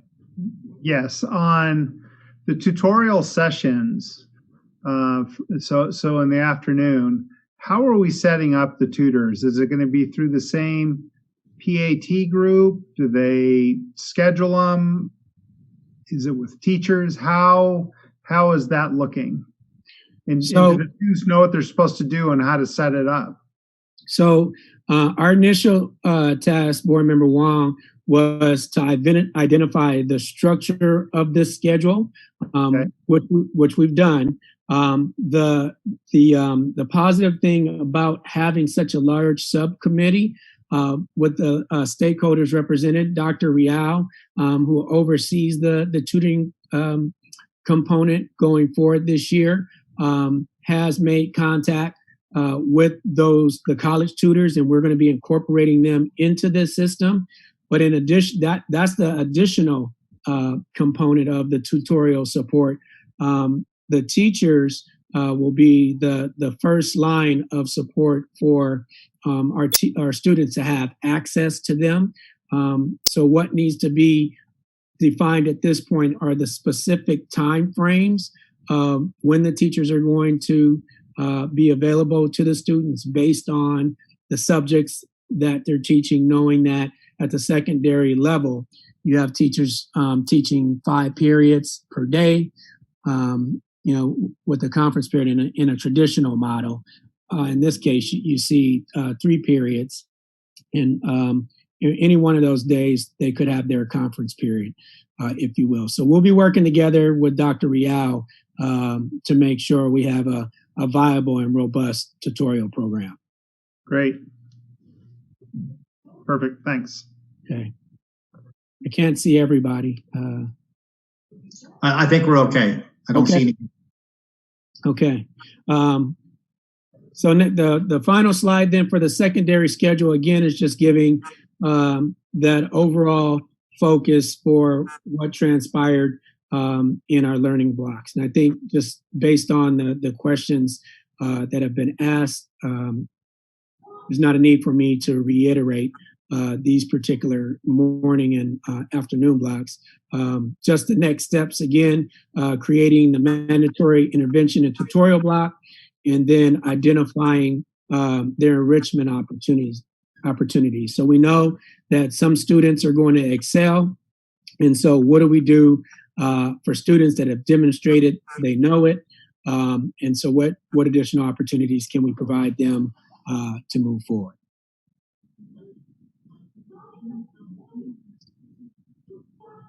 Next. I'm sorry, I have a question. Could you go back a slide, please, Ms. Huff? I don't think I saw PE anywhere in the secondary schedule. Does that have yet to be built into the schedule, or? No. So in the secondary program, if you will, the schedules, students would have PE in one of those periods, 1 through yes. zero through 6. So as I stated earlier, the secondary level is a little bit different, right, than the elementary school. So it's built in.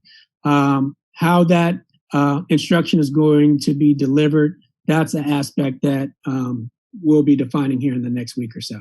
Wonderful. But I will say, so the board and the community members know, the PE department members have met for the last 2 or 3 weeks for a couple of hours each day on Monday to really start defining what PE will look like for students in this district, and also communicating or indicating an interest in supporting that social emotional development as well, because that is a part of the curriculum and content for PE. So would that the same go for the arts and the music program and things like that? It's the same thing. Whatever period they would have had that, then. Yes. Okay. All right. Thank you. Good question, Celine. We're good to go? Yes. Okay. Actually, before we do, two questions for you, Dr. Jackson. The first, you mentioned a great deal of social emotional learning. Dr. Frosin, I'm sorry to interject. May we take a 5-minute break, please? Absolutely. You're Okay. in charge, Mr. President. Well, I before we get into another Q&A, I do need to take a 5-minute break. So Charles, can you handle that? Yeah, I'm gonna switch over to kind of a screen, and then let me know when to resume. We'll be right back, folks. We'll be back at 8:50. Thank you.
First is with the social emotional learning and the need. It is because things have been quite the challenge for a very social group of kids.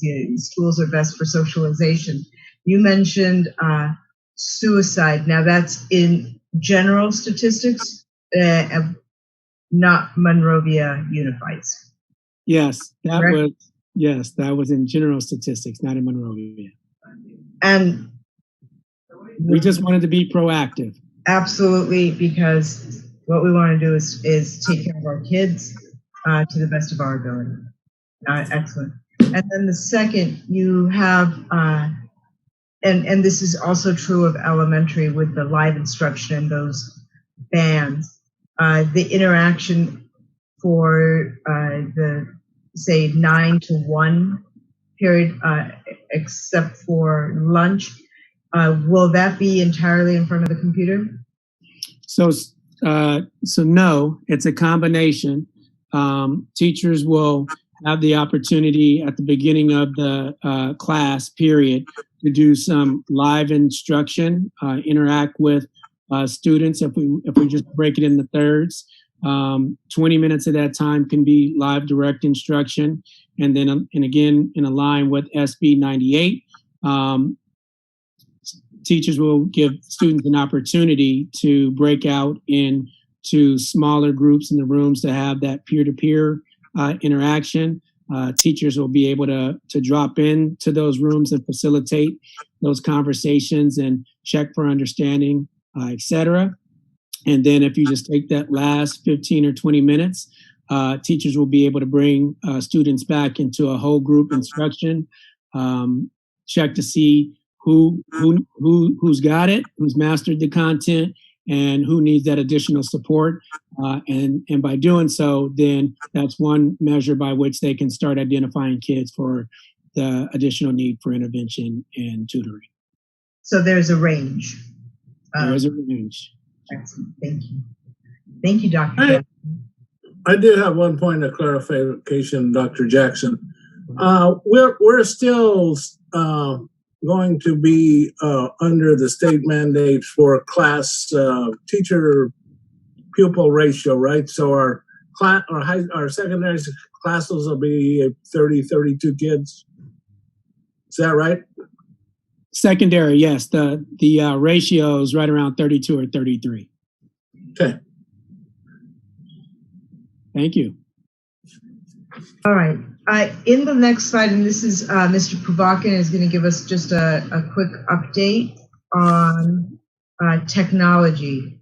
We had ordered teacher devices, we'd ordered student devices, we will be receiving some devices, and then just a little bit about internet access. So Mr. Pubakin.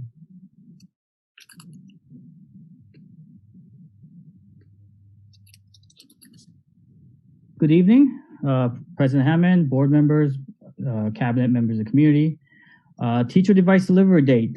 As of today, I heard from the vendor and they received today, actually, all 191 teacher devices. So the vendor is going through their processing process, and we are looking forward to seeing these devices sometime next week. Student device delivery, unfortunately, has been delayed.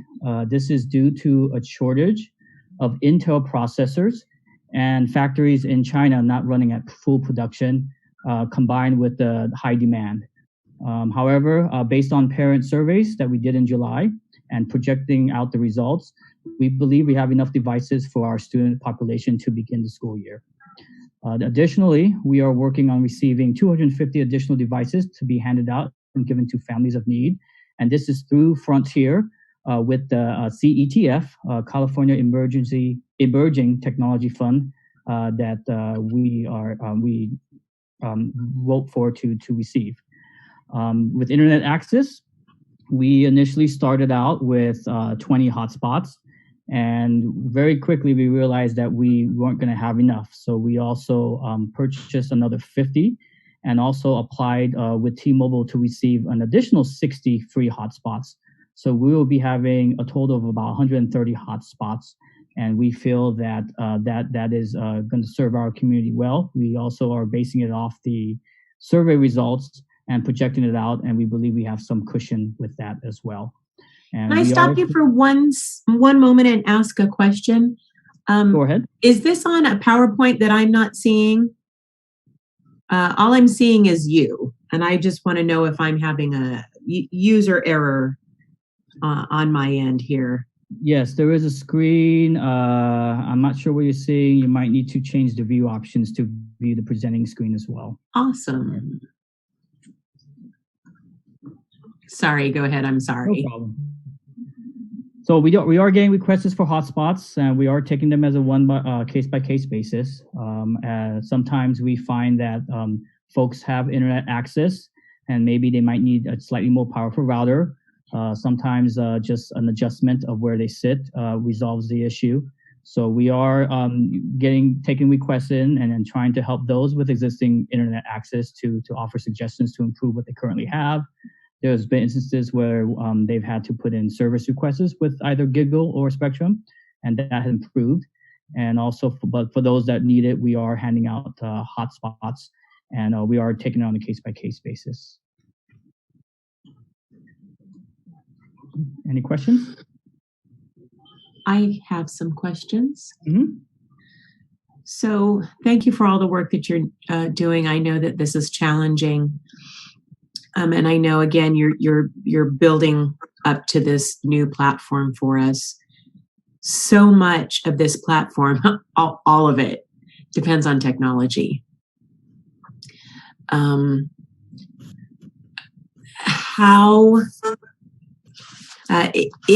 don't expect you to answer this now, but in the future, can you give us an update on how you're looking at this technology? How are you looking at the training for teachers? How are you looking at how we are situated with our, with bandwidth and all of the things all of the questions that we have, so we parents and we board members have about how this technology is going to work, and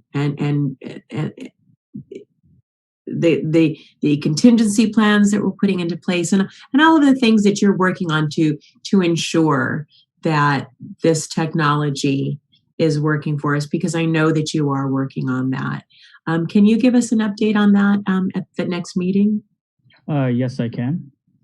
I could do that. And I can also give a slight sneak preview if you want, just a couple of snippets of what we've been Sure, that would be great. Oh, okay. Well, some of the things, we did buy an EDR software, which is endpoint detection and response, basically antivirus, so that we're trying to make sure that the teachers that take their devices at home, those that are working, bringing files back and forth or computers back and forth between work and home, that they're going to have decent antivirus protection. Board did approve that, I think 2 board meetings ago. So we're looking at finishing implementation of that. We also did a cutover earlier this month. So we increased our internet bandwidth from 1 gig to 3 gigs. And we also are in the middle of a web filter implementation. You called it a cutover? What's a cutover? A cutover is when we basically switch from one provider to another. So we switched from our ISP from FETP, Foothill Education Technology Partnership, to Crown Castle. So we have a new internet service provider. We're on that circuit now, and we are looking to update our web filter. We're in the middle of implementation on that, so we're looking to finish that before school starts. So we'll have a new web filter up for those that are on campus and off campus. So this new web filter filters in the cloud as well, so that those that have devices at home, they will be filtered at home as well. As far as training, we're also working with our ed tech to try to put together some training resources, mainly on the curriculum side. But we're still trying to figure out, quite honestly, on how to put training resources on technical products like Zoom and things like that. So a lot of things are in the work. That's kind of a little sneak preview, and we can definitely put together a report at the next board meeting. I don't want to sound like I'm not the tech person. So I'm sorry, this is going to be a stupid question. but the hotspots provide Wi-Fi service for households that don't already have it, correct? That's correct. Is the down and up speed, is it static? Is it consistent, or does it change? I'm not the tech person. Does that make sense? Yeah. So for the hotspots that we hand out, the traffic is not consistent. It's all dependent on where the person is, or the household is, and is dependent on the building construction. But are all the hotspots the same capacity, or does that vary? In theory, the hotspots are of the same capacity. The reason the speeds are different is because of basically where they're located. If they're located in basically a building that's basically thick concrete walls, it may only support 1 or 2 kids at the most, not 3 or 4. If they're in, excuse me for saying this, but in a house that's thin walled and maybe not of good construction, it actually might be better because they'll probably get better reception, right? So it really all depends. And I do look up the Google Maps. So like, for example, we had one where they weren't getting good reception, and I looked up the Google Maps and they were in an apartment building that looks like of a tough construction. So, that would make sense why potentially maybe once you go past 2, they might have an issue. So you might want to issue more than one hotspot in that scenario.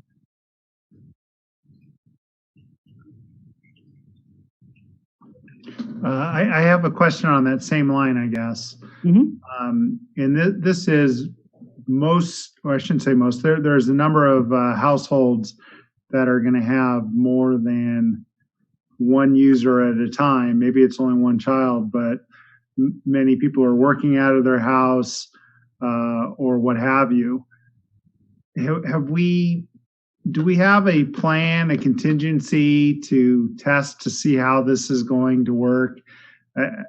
I'm thinking a lot of households haven't really stressed their internet lines to see what happens. I mean, do we have a plan in place for these first days in which we can talk to people and let them know what's going on, or what have you? What's the game plan for these first early days? Can we have a test day in which kids are coming in to see how it's going to work? Yeah, that could be of a consideration. For me, I was going off quite honestly the rule of thumb that I know, for example, Giggle, their up speed is 10. And I know that a Zoom takes 1.5. And if they're running Google Classroom, that's another 0.5. So it's approximately 2.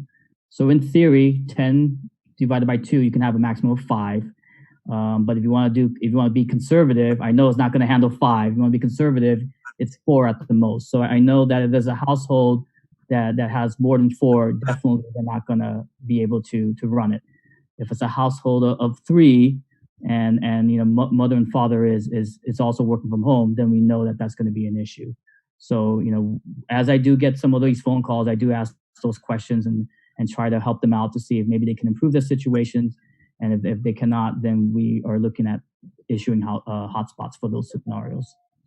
The reason I'm asking this is this clearly happened in the spring, and families were a little bit more creative how they did it. They spaced it out as to what kid was online at what point in time. But the schedules that were just rolled out to us are very structured, which is, I think most parents would say, are a good thing. But at the same time, that means if you have 3 kids, all 3 kids are going to be online at the same time, and you can't stagger it out. So, I just want to make sure that we're thinking about this and what we can do, if anything, in order to combat this problem. And like I said, I think most households figured it out on their own because they had the flexibility to do so. But that flexibility is going to be gone with this scenario.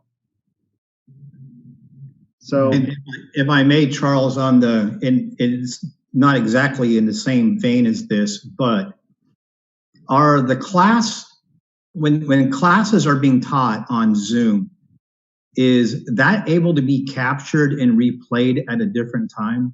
So let's say my 1 to 2 o'clock class, I'm there, I got it, but I would like to go back and review it again. Is that a possibility?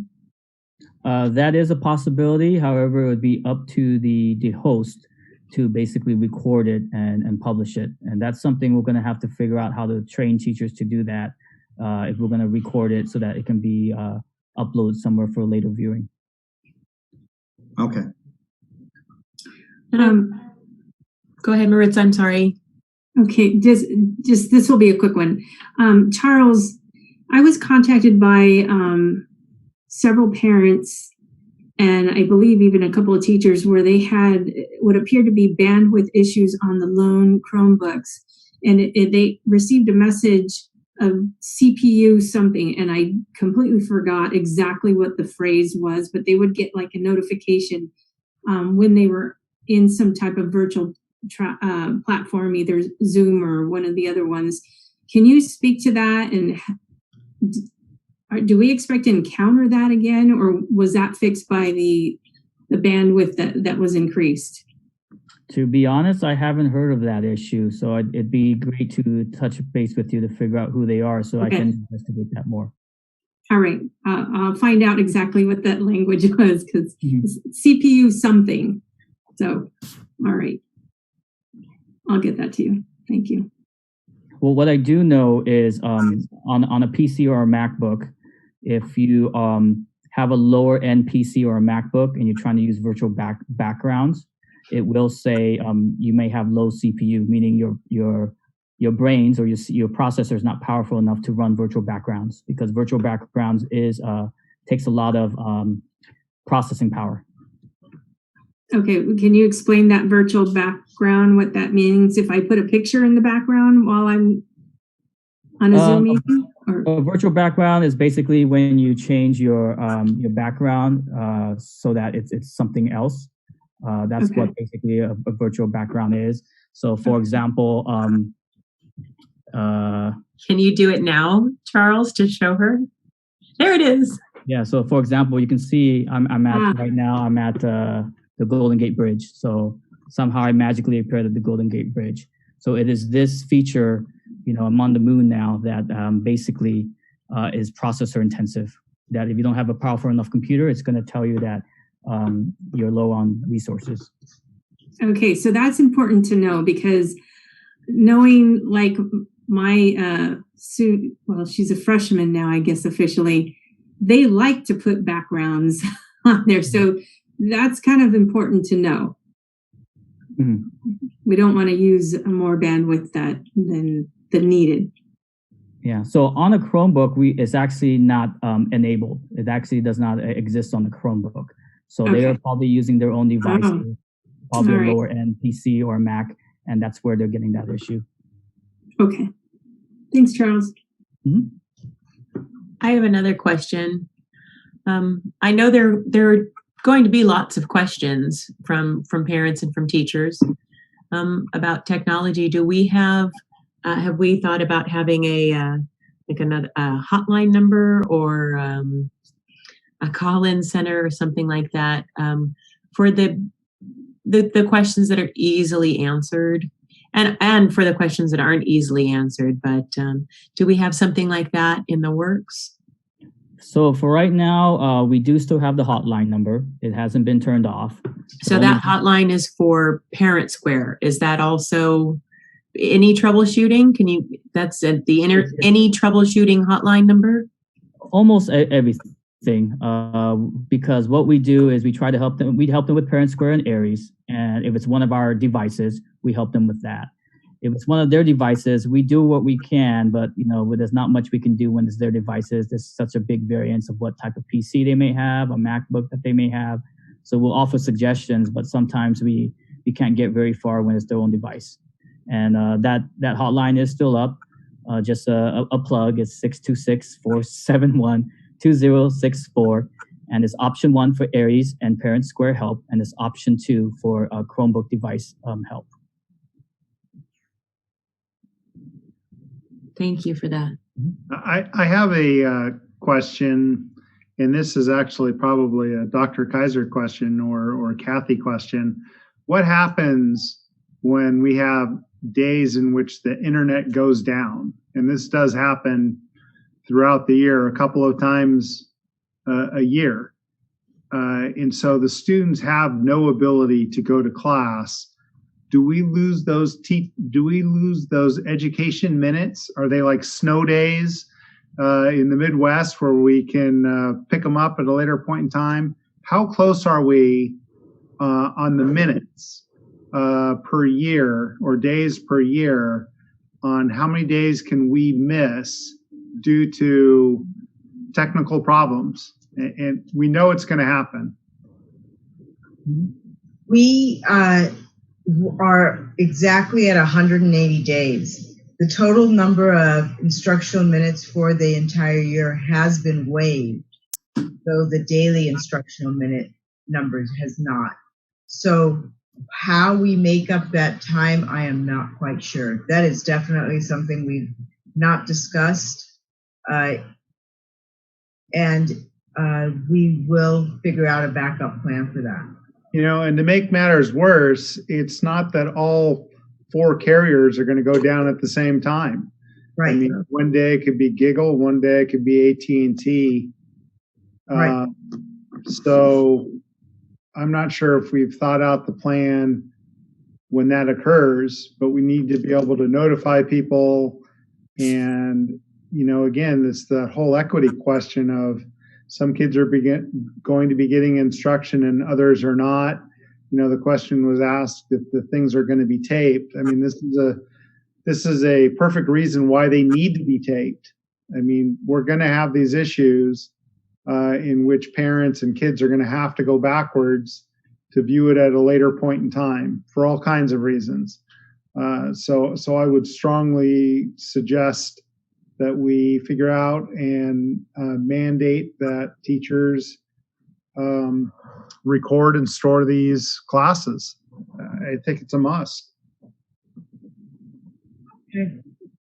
And so those are definitely things that we will be discussing. Great. This might be outside of the box, but I know last year and previous years, we had rolling blackouts or rolling brownouts. Do we know if that's going to be an issue? Because that will impact us. Right. That's something that we need to investigate. Right. Well, the good news on the brownouts is they were usually late in the afternoon. That was the only good part. Mm-hmm. Just on the next slide, Ms. Huff, I keep bringing this slide back about the number of the pie chart with the number of students. We have gotten a hold of, I think, all but a few of the 39, and have since learned that it's really more just under 10 who may or may not have internet access next year. Just erroneously marked no, misunderstood the question, or and some of them, you know, might have had access last year, but this year will not for a multitude of reasons. So those are the things that we are following up. Please know that individual phone calls have been made. Now, Mr. Gilliland asked the question about the hybrid model and how we'll be flipping over to the hybrid model when the opportunity permits. And I did want to just note when schools may reopen. So yes, in the next slide, when may schools reopen is one of the guidelines provided through the governor and through the trailer bills. And school districts may reopen when the local health jurisdiction has not been on the county monitoring list within the prior 14 days. And until then, distance learning only. There is a waiver. It was a small subnote, and the waiver may be granted for in-person instruction for elementary schools only if in consultation with Labor Party community organizations, but the local health officials must review the community data and to determine that it is legitimate because the cases in the area are not really quite as high as LA County. So it would have to be a compelling reason. And in our calls with Dr. Ferrer, she was not quite sure which area would even qualify because of the continued increase in transmissions. The applications and the guidance regarding school reopenings, excuse me, or waivers has not yet been released by the state of California. In the next slide, I share the information from our call today with Dr. Ferrer. For a county to be off the monitoring list, we need to be at or below 8% of positivity rate, and we are currently over 10. We need to be at or below 150 cases for every 100,000, and our Los Angeles County rate is 400 cases with 2,000 hospitalizations daily.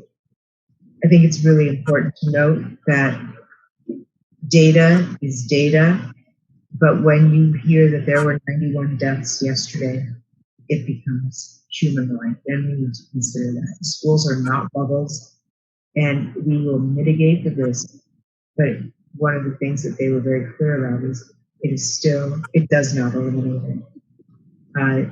And no country, no area has ever opened schools at the height of the pandemic. We are at the height of our pandemic. And there is still hope, of course, that we will turn the tide and our trend will go down, but this is, we are not there yet. Our intent is absolutely to start bringing back our students in as safe a manner as possible. But right now, those individual pieces are really the best manner in which to do so in terms of K-12 education. In fact, in the next slide, just since last week, we've had some changes in what is allowed and what is not allowed, and we will always follow the guidance of the LA County Department of Public Health. In-person conditioning and athletics are no longer allowed. What is allowed is post-secondary education supporting essential workforce. So whether it's our adult ed, colleges, or universities, if it is classes supporting essential workforce, they are allowed, assuming all the guidance is followed. And when we opened our nursing assistant program, we applied to the Department of Public Health for approval, and they went through our protocols in order to do so. Licensed daycare programs, extended school day programs, and individual student assessments are also allowed, again, provided that all the guidance is followed. And as Ms. Johnson mentioned earlier today, when we were looking at establishing those individual student assessments, it was with a great deal of caution and support and oversight. Possibly allowable are Boys and Girls Clubs and YMCAs and learning centers for school-age children on our campuses. But that guidance is yet forthcoming. Dr. Thorosian, can you explain what learning centers means? Thank you, Ms. Lockerbie. It was a term that was new to me today as well, and I like it. Learning centers are hubs where students can be supervised during the school day in their distance learning environment. So it becomes a learning center. It is not childcare because they are certainly engaged in distance learning. And it is so that their parents who are likely essential workers are going to. And this is actually something that Dr. Eduardo, the superintendent in LA County, is working on to establish in multiple counties, in multiple cities, in order to provide some support for our parents. So in some form, there is a probably small group of children that are in distance learning school, but physically together in a pod, learning together with another adult supervising them. That is the hypothetical vision. It doesn't exist yet. Okay. And it's possibly allowable. They're looking at it. Right. And it is definitely the vision that with which Dr. Kaiser met and worked with the Boys and Girls Club and our village program. But are we looking at this, like school districts, this wouldn't be a school district thing. This would be someone else's center. It really depends on what the guidance says and what is allowed. So I had two questions. Celine just asked one of them. Who's going to be running it? Is this fall under our umbrella or a completely outside entity? Or you mentioned that LA County is putting these together. Is this like a LACO deal in which they are taking responsibility for these staffing wise as well? Obviously, there's a lot of questions on this. You know, childcare as a whole, I mean, we can call it whatever we want, but there are parents that have to work. And we need to get them some information on options, you know, as soon as we can, whether we can or can't provide anything. You know, I just think we need to tell them whenever it's available. And this is an option that I think will be very, will be viewed at positively, honestly. There are parents that believe that their kids need to be in a learning environment, and this is a bridge. So I'd be very curious to know how that goes and what the rules are, and if these are actual rules from the county or state, or whether this is just an LA County solution and they say every district do what you want to do, right? Because you're talking about the LA Unified School District Superintendent coming up with a plan. Isn't that what you said? Or did you say that this was Dr. Ferrer? LA County, not LA Unified. LA County Superintendent, Dr. Eduardo, is interested in establishing these, but there is no guidance yet from the Department of Public Health in LA County about what these might look like and what is allowed. So as soon as that becomes available, that is absolutely something that I would provide here. Okay, so this is a LA County rule that they're looking at putting into place to hopefully give some parents options. Perfect. The other question I had was, it says we're allowed to have extended school day programs. Now, how does the extended school day program work with distance learning? I'm thinking of the village program for us. So can you explain exactly what this entails? That is, again, that was from the call today, and Mr. McFadden has been investigating this a little bit further. What we do know is that there are some waivers in place that allow the extended school day to actually operate during the school day. What that looks like and what we're able to do is something that we have yet to investigate further, because the guidance was clarified today that it's allowed, Last week, it was unclear. So these things change on a weekly basis. And what we are doing is actively pursuing each to read through and understand what the guidelines are, and then to determine whether or not we're capable of meeting them. At this time, we are not in any capacity, because all of our resources are focused on establishing a robust distance learning model. I mean, really, in the last 2.5 weeks, that has been our entire focus. So if we can have an extended school day program during the school day, isn't that a learning center? Yes. Oh, okay. Just want to make sure I wasn't missing something. That is exactly what it would end up being. Perfect. Dr. Thorosian, could you add these two to our list of what we get updated on each week in these meetings? Absolutely. Extended school day and learning center. Yeah. Those two seem to be questions that may make a huge difference in what we can do. Absolutely. And again, we will go through these and investigate what the guidance is specifically, and then what are we capable of doing, because we want to ensure that we are meeting we are capable of meeting every one of the requirements. And I would also want to know what our liability is in those cases. Again, all of that is absolutely what I would present before we move forward.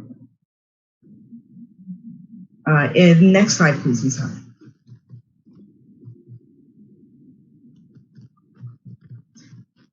Next steps. There are so many that we just developed a few. You asked so many good questions, and each of those are about things that we have yet to pursue or decided there's too much information on this presentation. We'll leave it or bring it back to the next time. Let's identify our focus. But we do need to finalize and communicate our first aid plans, continue to prepare for schools for in-person instruction by purchasing and installing safety equipment. Ms. Johnson mentioned some of the screens, the plexiglass screens that we would be able to use for some of those in-person assessments. We'll be working on our air filters and our air conditioning systems. What's MERV 13? That is the latest filter that we will be upgrading our filters in our air conditioning systems to collect particulates. I can tell you that there is a MERV suite, and MERV 13 is the one that is recommended, or that was recommended today by Dr. Ferrer, and it is the one that will fit in our system. You can get up to more 14, 15. It just gets thicker, and our system can't handle it. And so it would not work. But MERV 13 is what was recommended, and that is what we have actually already ordered. That came in, that was part of the call today as the recommendation, and thankfully Ms. Wu and Mr. Martinez had already placed an order for all of our schools to be updated. Establishing paths of travel, physical distancing, and then of course the COVID-19 compliance team has a great deal of work to do, simply in terms of meeting the guidelines from the Department of Public Health, as well as the governor. In the reopening guidelines, there is a mention of regular testing of staff, and we're not quite sure what that means, for example. So there's a great deal of work to be done, and I know I've said this before, and I just need to say it again. I am so thankful for the individuals, the leaders, the experts, our teams of tireless workers who are discussing and at every point trying to establish what would work best for our students. In 2.5 weeks, they have discussed so many different scenarios and tried to identify as many of the details as possible, and they will continue to work. And I am thankful to both Dr. Kaiser and Dr. Jackson for leading the effort. It is a great deal of work, and I am thankful for their leadership and their expertise. And that, I believe, concludes my update, my brief update on this learning. Again, it was 2.5 weeks ago where we were tasked with coming up with a plan. We're almost there. Well, I know I speak for the entire board. We do appreciate all the time that the staff has spent, all the parent volunteers, the time that they have spent, all the teachers that have spent the time. It does show in the outline that you've given out this evening. It's a lot of work to get all these parts. And I'd like to thank the people who are involved in all that for coming to a consensus on certain these areas so that it is able to move forward. It can easily get bogged down in a quagmire, and this is moving with pretty good fluid motion, as you can see from all the steps that had to be taken to get to where we are today. But wait, there's more. So thank you all for the time.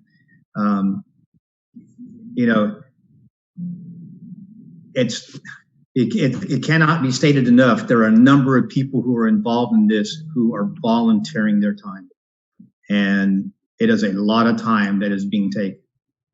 And even those of the folks that are on payroll, there is so many steps that are being taken here that fit into that great big huge net of other duties as assigned. And for that, I personally am very appreciative. Thank you. And just if I may thank Jennifer Anderson from our PTA, who has been really working hard and making sure that we have our parent participants, and also Ann Battle, our MTA president, and Lori Schlageter, our CSEA president.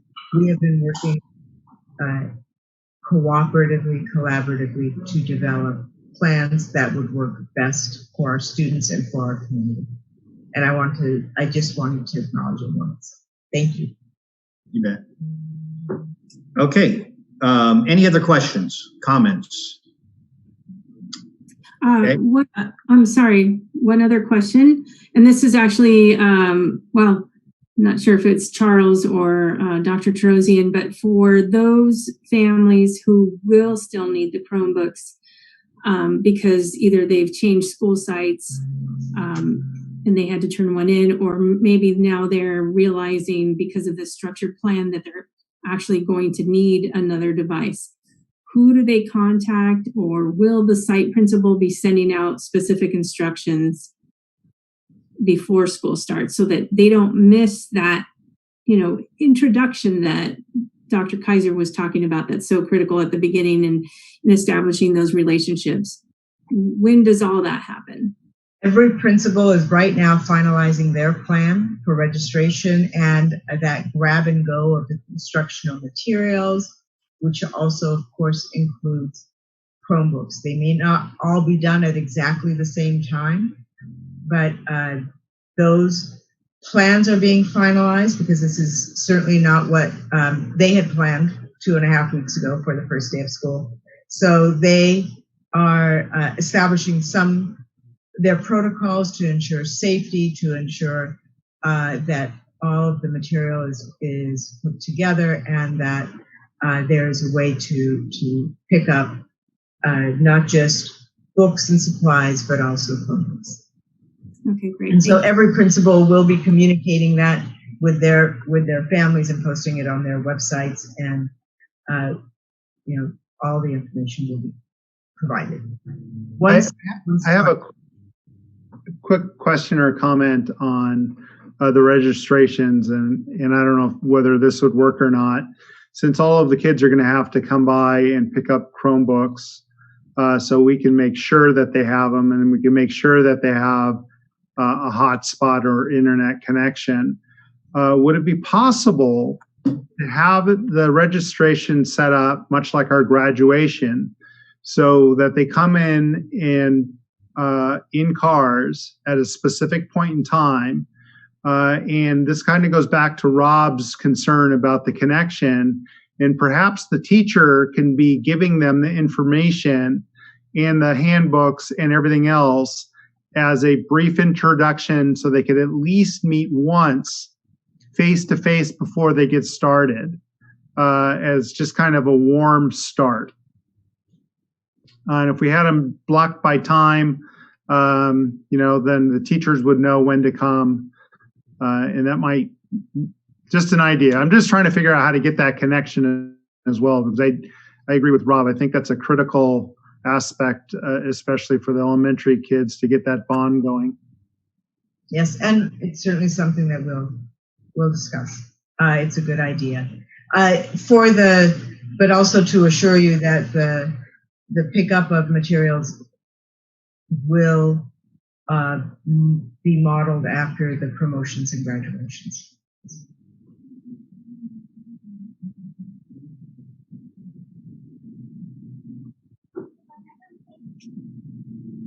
Are we good? Can we move on to the element? We move on to the action part of that, which was in the staff report there. Okay. Dr. Strosian, is this you? Yes, and so what we would like to do is ask the board to approve both the elementary and secondary instructional models for the 2021 school year with the distance learning platform.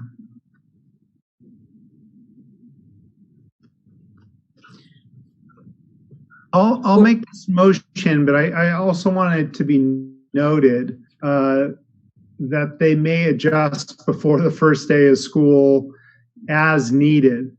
So, I'm going to move to approve this motion with the caveat that if the county or state requires changes, that you can incorporate those changes before the board changes this motion. Can I ask a question before there's a second? Or not? No, you can't. You have to wait for the discussion, actually. Okay. Because we don't know if we're going to continue discussing Brian's motion or not. So there is a motion on the floor. Second, with that disclaimer that Mr. Wong speaks to. Okay, now discussion. Well, I don't think the models are yet complete. I think we're moving along well, but I think there are some gaps still in the models, and I hesitate, even with Mr. Wong's caveat that things might change. I don't think the models as presented to us are 100% complete, understandably. So I'm hesitant to pass the motion as Brian has framed it, because there's more that needs to come. You're absolutely right, Board Member Lockerbie. There are still pieces that need to be folded in, and our hope is that as a framework, this is approved by the board so that we can continue filling it in, and bring it back once it is complete. Celine, I look at this from my perspective as this, and this might help. I look at this as we did 2 weeks ago at a meeting, and we decided that we needed to make a decision on either doing the distant learning or the hybrid model. And at that meeting, we said, go hybrid. Now bring back to us what hybrid looks like. This to me says we need a model so that we can start getting everybody to start marching in the same direction. Then, as it becomes more structured, bring it back to us as per Brian's motion. That's what it says to me. These are the marching orders that we're handing people. That's how I perceive this. Well, I think I don't disagree with your perception, but I think we need to be more specific than individual perception. And I think the model is a foundation that needs to be built upon. Then I would add, the question I would ask is, because we need to give staff direction. Right. And what is it that you see that needs to be there that we can incorporate it? Well, Brian's motion was with the caveat that changes could come from the outside, correct, Mr. Wong? I want to emphasize or add that changes are also happening from the inside, that we are building. I completely understand that. And that's a simple thing to do, because all we had to do is get Brian to change his motion. Okay. And have Maritza accept it, and it gets added. Easy. However, Rob, but I'm not saying that's what we're doing. Right. But I understand. And Ed? What I heard Brian say was there are going to be things that come down from the health department, from the state, that are requirements that we know we're going to buy into. And so if those come along, then staff should go with those changes on the basis of regulation or health recommendations. But there's things that are going to be changed from all kinds of sources, inside, outside, etc., that may or may not have that official blessing. And I don't think that's what Brian said. You can just change it for anything. He's just said if there's an official regulation or health department recommendation, then go ahead and change it before it comes back to the board. So I'm great with what Brian put the caveat on there. And I think that we need to go on record tonight as saying this is the basis of what instruction is going to look like in Monrovia Unified this year. So parents know.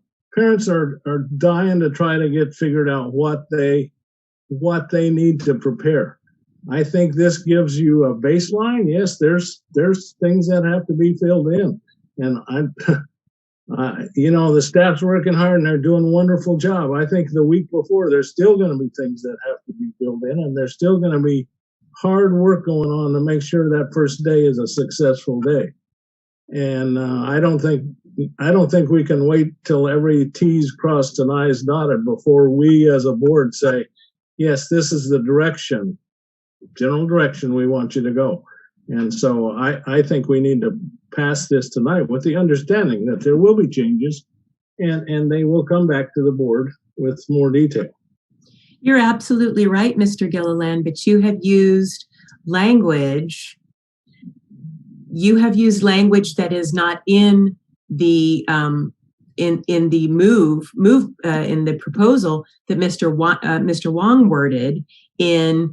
This is a foundation, it's to be built upon. We understand that this will be changing. None of that was in the motion. And I want to be, and you're right, we need to move tonight. We need to give direction. We need to give parents in the community an understanding in the way that we're going. But if we say this is it, and if on paper we have all voted to this is it, and it doesn't have specific enough wording to ensure that there are changes that are going to be made and there are the gaps are going to be filled, then when some parent that has not seen this meeting tonight looks at it on paper, they're going to be concerned that this is it. What about all of these things? And I think we need to make accommodations for the changes that we know will be coming, not just from the outside. Let me take a second and explain what my rationale was or is for the motion that I made. The reason that I think it needs to move forward as it is much like when we have a standard in-day school and we say we're going to have 1 through 6 or 0 through 6 periods. And here's what the bell schedule is going to look like. And here's what the lunch is going to look like.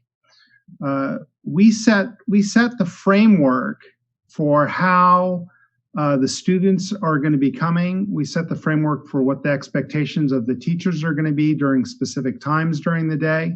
But what we never do is say exactly how a teacher has to teach their class or when a student has to take a particular class. We always have the flexibility within that specific time frames that we've laid out for staff, for administrators to determine the best way to deliver the material that's required. And I'm looking at this in that same light in which we're saying we are going to a block system, which is something that we had at the high school a number of years ago, and saying here are the time frames in which these particular items are going to occur.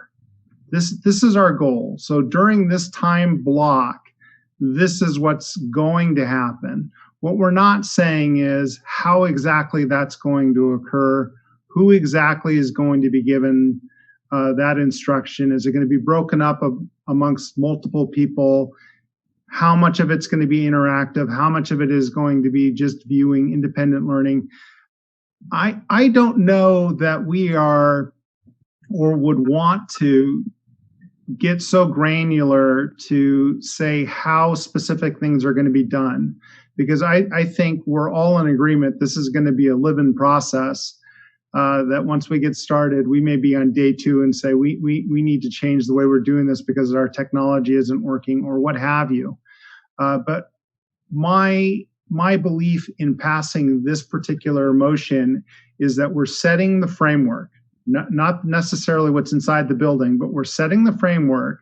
So as a parent or as a student, you could look at this and say, I have an idea what I'm doing between 9 and 3 o'clock during the day. Maybe not how I'm getting that information or who's giving me that information, but I know what my expectations are going to be.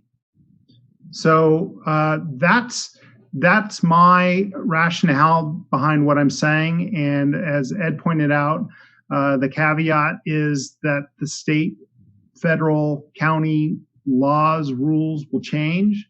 And I don't want to have to bring it back for something that we're mandated by law to change or to adjust to. It is my understanding, and I'm sure it's Kathy's understanding and everybody's understanding, that if something significant changes or there is a change of direction or focus, that we're going to bring it back and then we're going to address it again.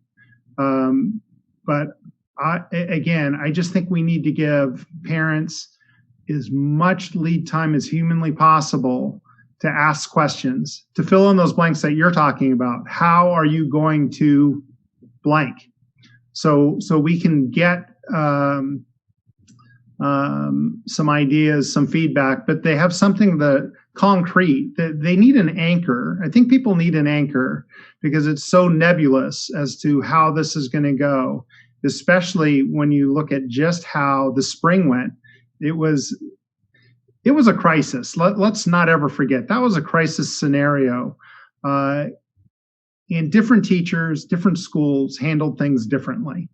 And I want to give the stability to say, this is our framework.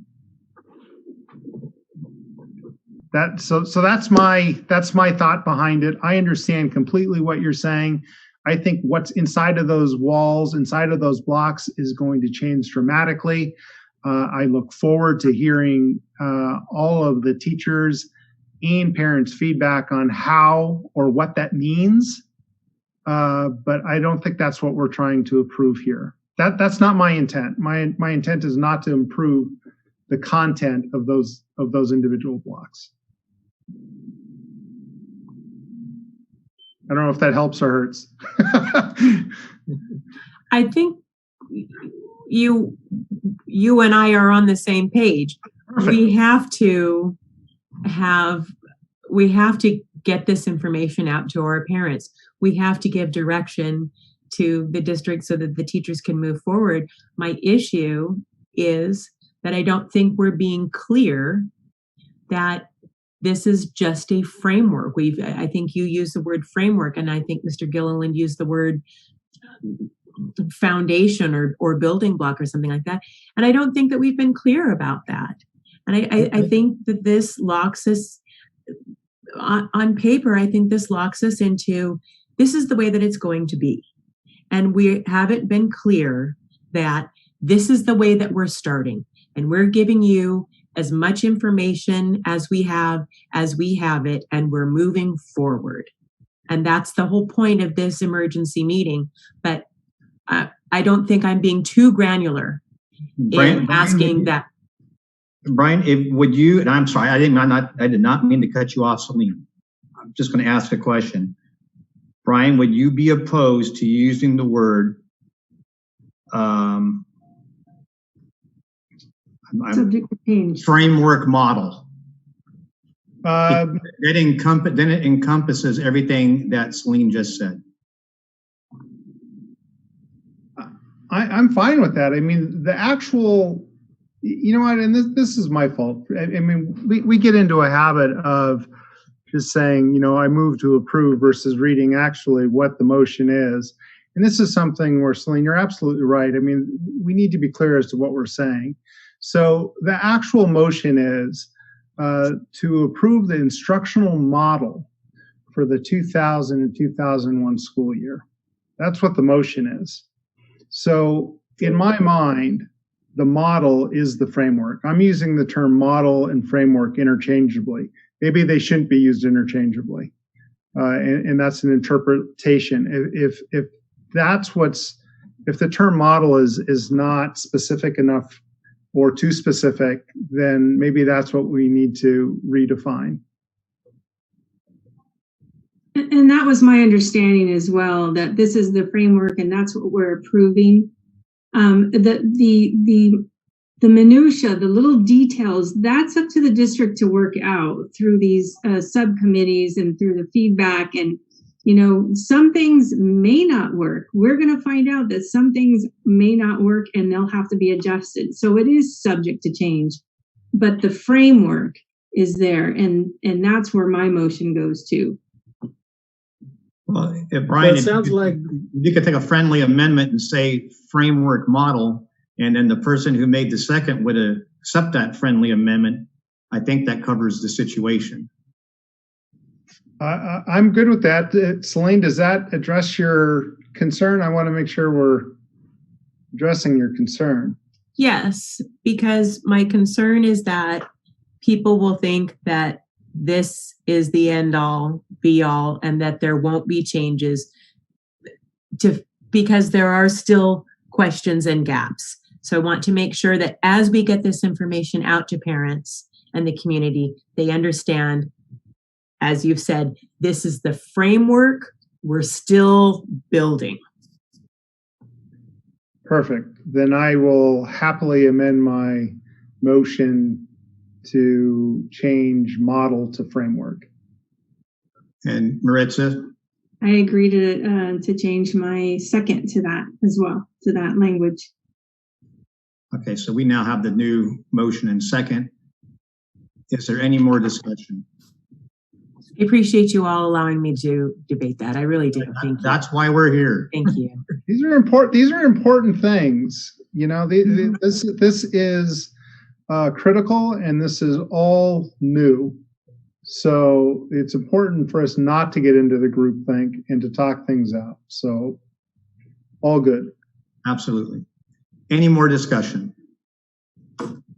Ms. Hubb, may we please have a vote? Board Member Loggerby, Yes. Board Member Travanti, Yes. Board Member Wong, Yes. Board Member Gilliland, yes. Board President Hammond. Yes. Motion carries 5-0. For the folks at home, we have 2 more items to take care of in this special meeting. Next is a summer feeding program update. Dr. Schroesser. Thank you, President Hammond, members of the board. I'd like to ask Assistant Superintendent of Business Services, Ms. Wu, to help with this presentation. It is an area of concern for us, and she understands it best. Good evening, Board President Mr. Hammond, Board of Education, Superintendent Dr. Torrencia, Cabinet, and community members. It's a good time to change the topic. And as board are aware that starting March, because of the U.S. Department of Agriculture, their special waiver, we're starting the summer feeding program earlier, including the summer food service program and the seamless summer option program due to the challenge for the COVID-19 and as a result of the school dismissal. Because those 2 programs provide a flexibility, including the meal served in a different way at a different school in a non-congregate setting, and also meal can take away from school side. So for the boards and the communities information, since March 16, the first day the district starting the distance learning and the school closure, as of today, the district has served 259,435 meals.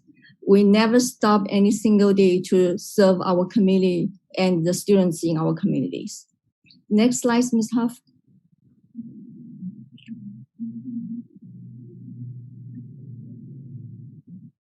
So what is the summer feeding program? There are actually 2 programs under this category. One is the summer food service program, which is the federal funded state administrator program.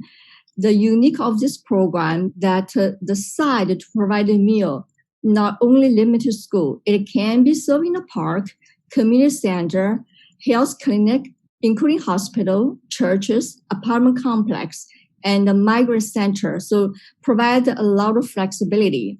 And the meal is a healthy free meal to children and teen in the low income area during the summer. So obviously during the COVID-19, we were allowed to serve this program model earlier. The second one is a seamless summer option. The unique of this program is under requirement that the meal must be served in a low-income community where at least 50% of the children are eligible for free and reduced meal, which means that from the students from the age under 18, all those students are over 18 but who has a physical and mental disability, they are all can participate in this program. The beauty is we are not check their eligibility, no question asked. So this provide maximum flexibility can afford during this pandemic. Next slide, please. So how about the next school year? So on June 25th, 2020, the USDA released the nationwide waivers to adjust the meal service for the 2021 school year. The waiver including allow non-congregated feeding, meal service time flexibility, meal pattern flexibility, parents and guardians to pick up. So those are flexibility we're all needed. And they offer new flexibility, which is not applied to us because we have a comprehensive high school. There's one critical waiver, which is the summer feeding program, as I just explained, is not in one of the category for the waivers. Because of that, which means that on August 19, when school started, we have to serve our students meal according to their eligibility. Of course, we have a grace period, and the regular grace period is 30 days, and they are talking about the extended grace period to 90 days. I was still looking for that and finalize a report to the board. So this will, if this waiver is not extended entire school year, and due to the challenge that we don't know that distance learning, how long it will last, it will cause challenge for our operation. So for example, which means that when the kids pick up to the curb to meal station, we need to ask them show ID, and then we need to ask them questions. So which means increase the interaction between our staff and the community. And it will also slow down the meal service station, because right now we staff say how many you need, and then they pick up the interaction within 1 or 2 minutes because the staff already prepared. So this is cause some challenge which we are fully aware, and then we are the school district, including our board member, try to help us to get this waiver extend the possibility, and we really appreciate the support and effort. So next slide, please. I want to report and show the board some picture our awesome cafeteria and teams. And here I show that Clifton and the White Rose. Next slide, please. And here's our high school teams. And I want to especially share with the board that we really appreciate that the team member behind this awesome team is Alicia, whose picture is at the left-hand side. Because of her, we never stop every single day to serve our students. There's a couple of weekends I was trying to figure out at the weekend on Saturday, 12 o'clock, and try to figure out whether our kitchen can be open on Monday because we have some situations. And then, again, because of her, and all the school side kitchens are open. So I just want to take this opportunity, thank the board support. I know that you guys, each of you take time to visit our meal service station, and I want to thank each of our cafeteria manager and staff. Because of them, we'll continue to feed our kids, young needy families in the community. So that will end my summer feeding program update. Is there any questions? Any questions of Connie? I have one question, Connie. Do we have an update on when Mr. Stapleton might be back? Yes, Mr. Singleton has sent additional email to Dr. Jackson, and right now his estimate time to come back to district is January 2021. Okay, great. I have a question. Elaine? Yeah. So, Ms. Wu, thank you so much for this presentation. Ms. Heff, could you go back 2 slides, please? Thank you. So I'm looking for some clarification, Ms. Wu. So we receive the summer food service program and the seamless summer option, both. We receive both of those. We did. Yeah, in the normal summer section, we offer this program every year. Okay, so you're saying that this year, or now, because of this pandemic, we need the waiver to extend to the summer food service program, which it does not. The summer food service program, there is not a waiver extension for that. Is that what you're saying? That's correct. That program ends on August 18 when our summer section ends. All right. And you're saying we want the waiver to extend that program so that we can have significantly more flexibility with our food distribution and significant more assurance of social distancing during this this health crisis. Is that correct? Definitely correct. It's the safety of our food service worker as well as our communities. Okay. And who controls extending that waiver? The feds? It's USDA, that's correct. It should be come from U.S. Department of Agriculture. Okay. Thank you so much. You're welcome. Any other questions, comments? I think this is not an action item, so I think I'd ask Dr. Terosian to prepare a letter to our elected representatives and then ask each of the board members to use your relationships with our collective relationships with our elected representatives in Washington, D.C., and let them know what this means to us, particularly as we get back into school. The structure of how kids are going to be getting food needs to probably be as simple as possible and streamlined as possible. And it will have a significant impact on time if we have to go a different route. So Dr. Terosian, if you could prepare a letter for the board that stating the board's position, the district's position, that'd be great. Certainly. Up next, we have facilities projects update. Sounds like Connie Wu again. Yes, I don't have the specific detail slide for this one, except Ms. Heff prepared for me. And we have a question from last board meeting, and the board want to know the status of the project for this specific summer. And this summer, we have not do the major project, and except to prepare for the school reopening for the student safety, and such as Dr. Terosian has mentioned that we plan to replace the much effective, efficient air conditioning filter, as well as which we are prepared for install the bottle feeding water station district-wide. And besides that, we have not, the purpose is, as board recall that our resource for the facility project is limited.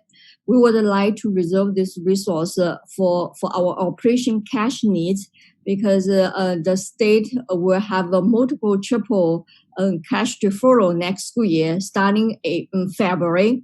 So the state did not give the budget, but borrow money costs money. And this cost, the state will not reimburse us. So we try our best to minimize such cost and borrow internally first, as the board approved the various inter-district transfer borrowing agenda at the end of June. The other thoughts is because our funding for the facility project is limited. In the case there's an emergency and we do need to fix the project, I would like to make sure, and the district want to make sure we have enough funding to pay for that emergency project so that our operation funding will not be impacted. So that's my report, and any question from the board. So if I can just clarify, projects that we had in the pipeline that are not an emergency are going to be postponed, so that the cash that would cost, that we would spend for that project, that we can keep in the bank so that we don't have to borrow money, because while the state did pass a budget and we have passed our budget, we need to borrow as few dollars as possible, because the interest that we pay on the money that we borrow, we do not get reimbursed for. That's correct. Okay. And the other part of that, Rob, is that the reason we would have to borrow money is because the state is going to borrow our money and not give it to us for a year.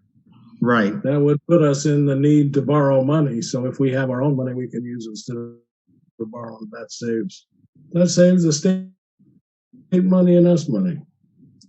Yes. I think we'll definitely have more conversations about how much money we're going to have to borrow at another point in time. But since we're on projects, Ms. Wu, do we have any projects that we need to complete before the end of the year because we've already contracted for them, we've already paid for them, we have grants that require us to finish them before a certain period of time, or any that we've identified to be potential health and safety concerns that need to be taken care of before, say, for example, the rainy season comes up and we have roof problems or what have you. So do we have any of those type of projects scheduled from now until the end of the calendar year? Mr. Wang, not any projects that I'm aware of. Any safety emergency related project that we know is as far as I know, we already fixed it. Perfect. So nobody should expect to see cranes driving by our schools for the next couple of months. Is that correct? If they see, they need to report to me and Fernando immediately so that we can fix it. Perfect. Thank you. At the beginning part, and a few months ago, the board put community members on a facilities oversight, facilities. It's not an oversight. It is a priority committee. And I'd like to make sure that we keep that intact and move forward because the work has to get done. And so I think probably as soon as we get back to school is make sure that they start convening a meeting and looking at that. We do have that plan that we paid a lot of money for that we don't want to just put it on a shelf. There's a lot of valuable information in there that's not going to get any better all by itself. So I don't want to lose sight of that committee that we put together. So as soon as we get back to school, I'd like to make sure that starts. Will do. Okay, thank you. I also wanted to clarify, Ms. Wu, you said we're not undertaking any projects, but you also said we're installing water bottle stations district-wide. That sounds like a project. That sounds like a wonderful project, in my opinion. Sorry for, thank you for clarification. What I mean is right now we are doing the project for preparation for the school reopening for the safety of our students and staff. I just wanted to bring that up because it's not that we're not doing anything and saving our money, which we have to do because we have to borrow from ourselves. But we have, as you mentioned and as Dr. Thorosine mentioned, the HVAC filters, the water bottle stations district-wide. And you didn't mention this, but I believe that we have been working steadily installing plexiglass throughout the sites in the district. So that's another large project that you have undertaken. Am I correct in that? That's correct. Actually, it's finished. So that's like that. Thank you for reminding me. It has been finished. And then if any school side need additional, we will install case by case. Okay. Any other questions or comments to Connie? Thank you very much, Connie. Thank you. If I would like to ask for one thing, Dr. Trosian, for our next update meeting is that we have some information about how we're going to be doing substitute teachers during distant learning. That is a question that I get quite frequently. What will we do if somebody gets sick? And I don't mean COVID-19 sick, but I mean just the regular sick, and they are not able to be in their classroom. How are we going to handle that? So if we can get an update on that, that'd be great. Of course. Thank you. We will not be adjourning until after we finish a closed session. So what we will be doing is we will be, there's a word I'm looking for that I don't have in my head. We will be recess. Said reset. That'd be fun. Recess. Yes, we will recess our open session to go to closed session. Then we will convene from there. And when we do, Board Member Lockerbie has asked to read and say a few words about Congressman John Lewis. And when we do, we'll be closing in his memory. Celine Lockerbie, please. But do you want me to speak now on that? Well, thank you so much, Board President Hammond. My father was born in a rural city in Mississippi, pre-Voting Rights Act. My grandfather joined the military in hopes to be able to provide a better life for his growing family. After the march from Selma to Montgomery, when my grandmother saw what John Lewis had done and was doing, she scooped up my father and my uncles, and she marched too, and they marched too. I owe a debt of gratitude to John Lewis for forging a path towards equality. We all owe John Lewis a debt of gratitude for the change he effected in the South and in America, because we are better when we are equal. I beg your indulgence to ask you to consider his sacrifice and his dedication to making our world a better place during a few moments of silence now.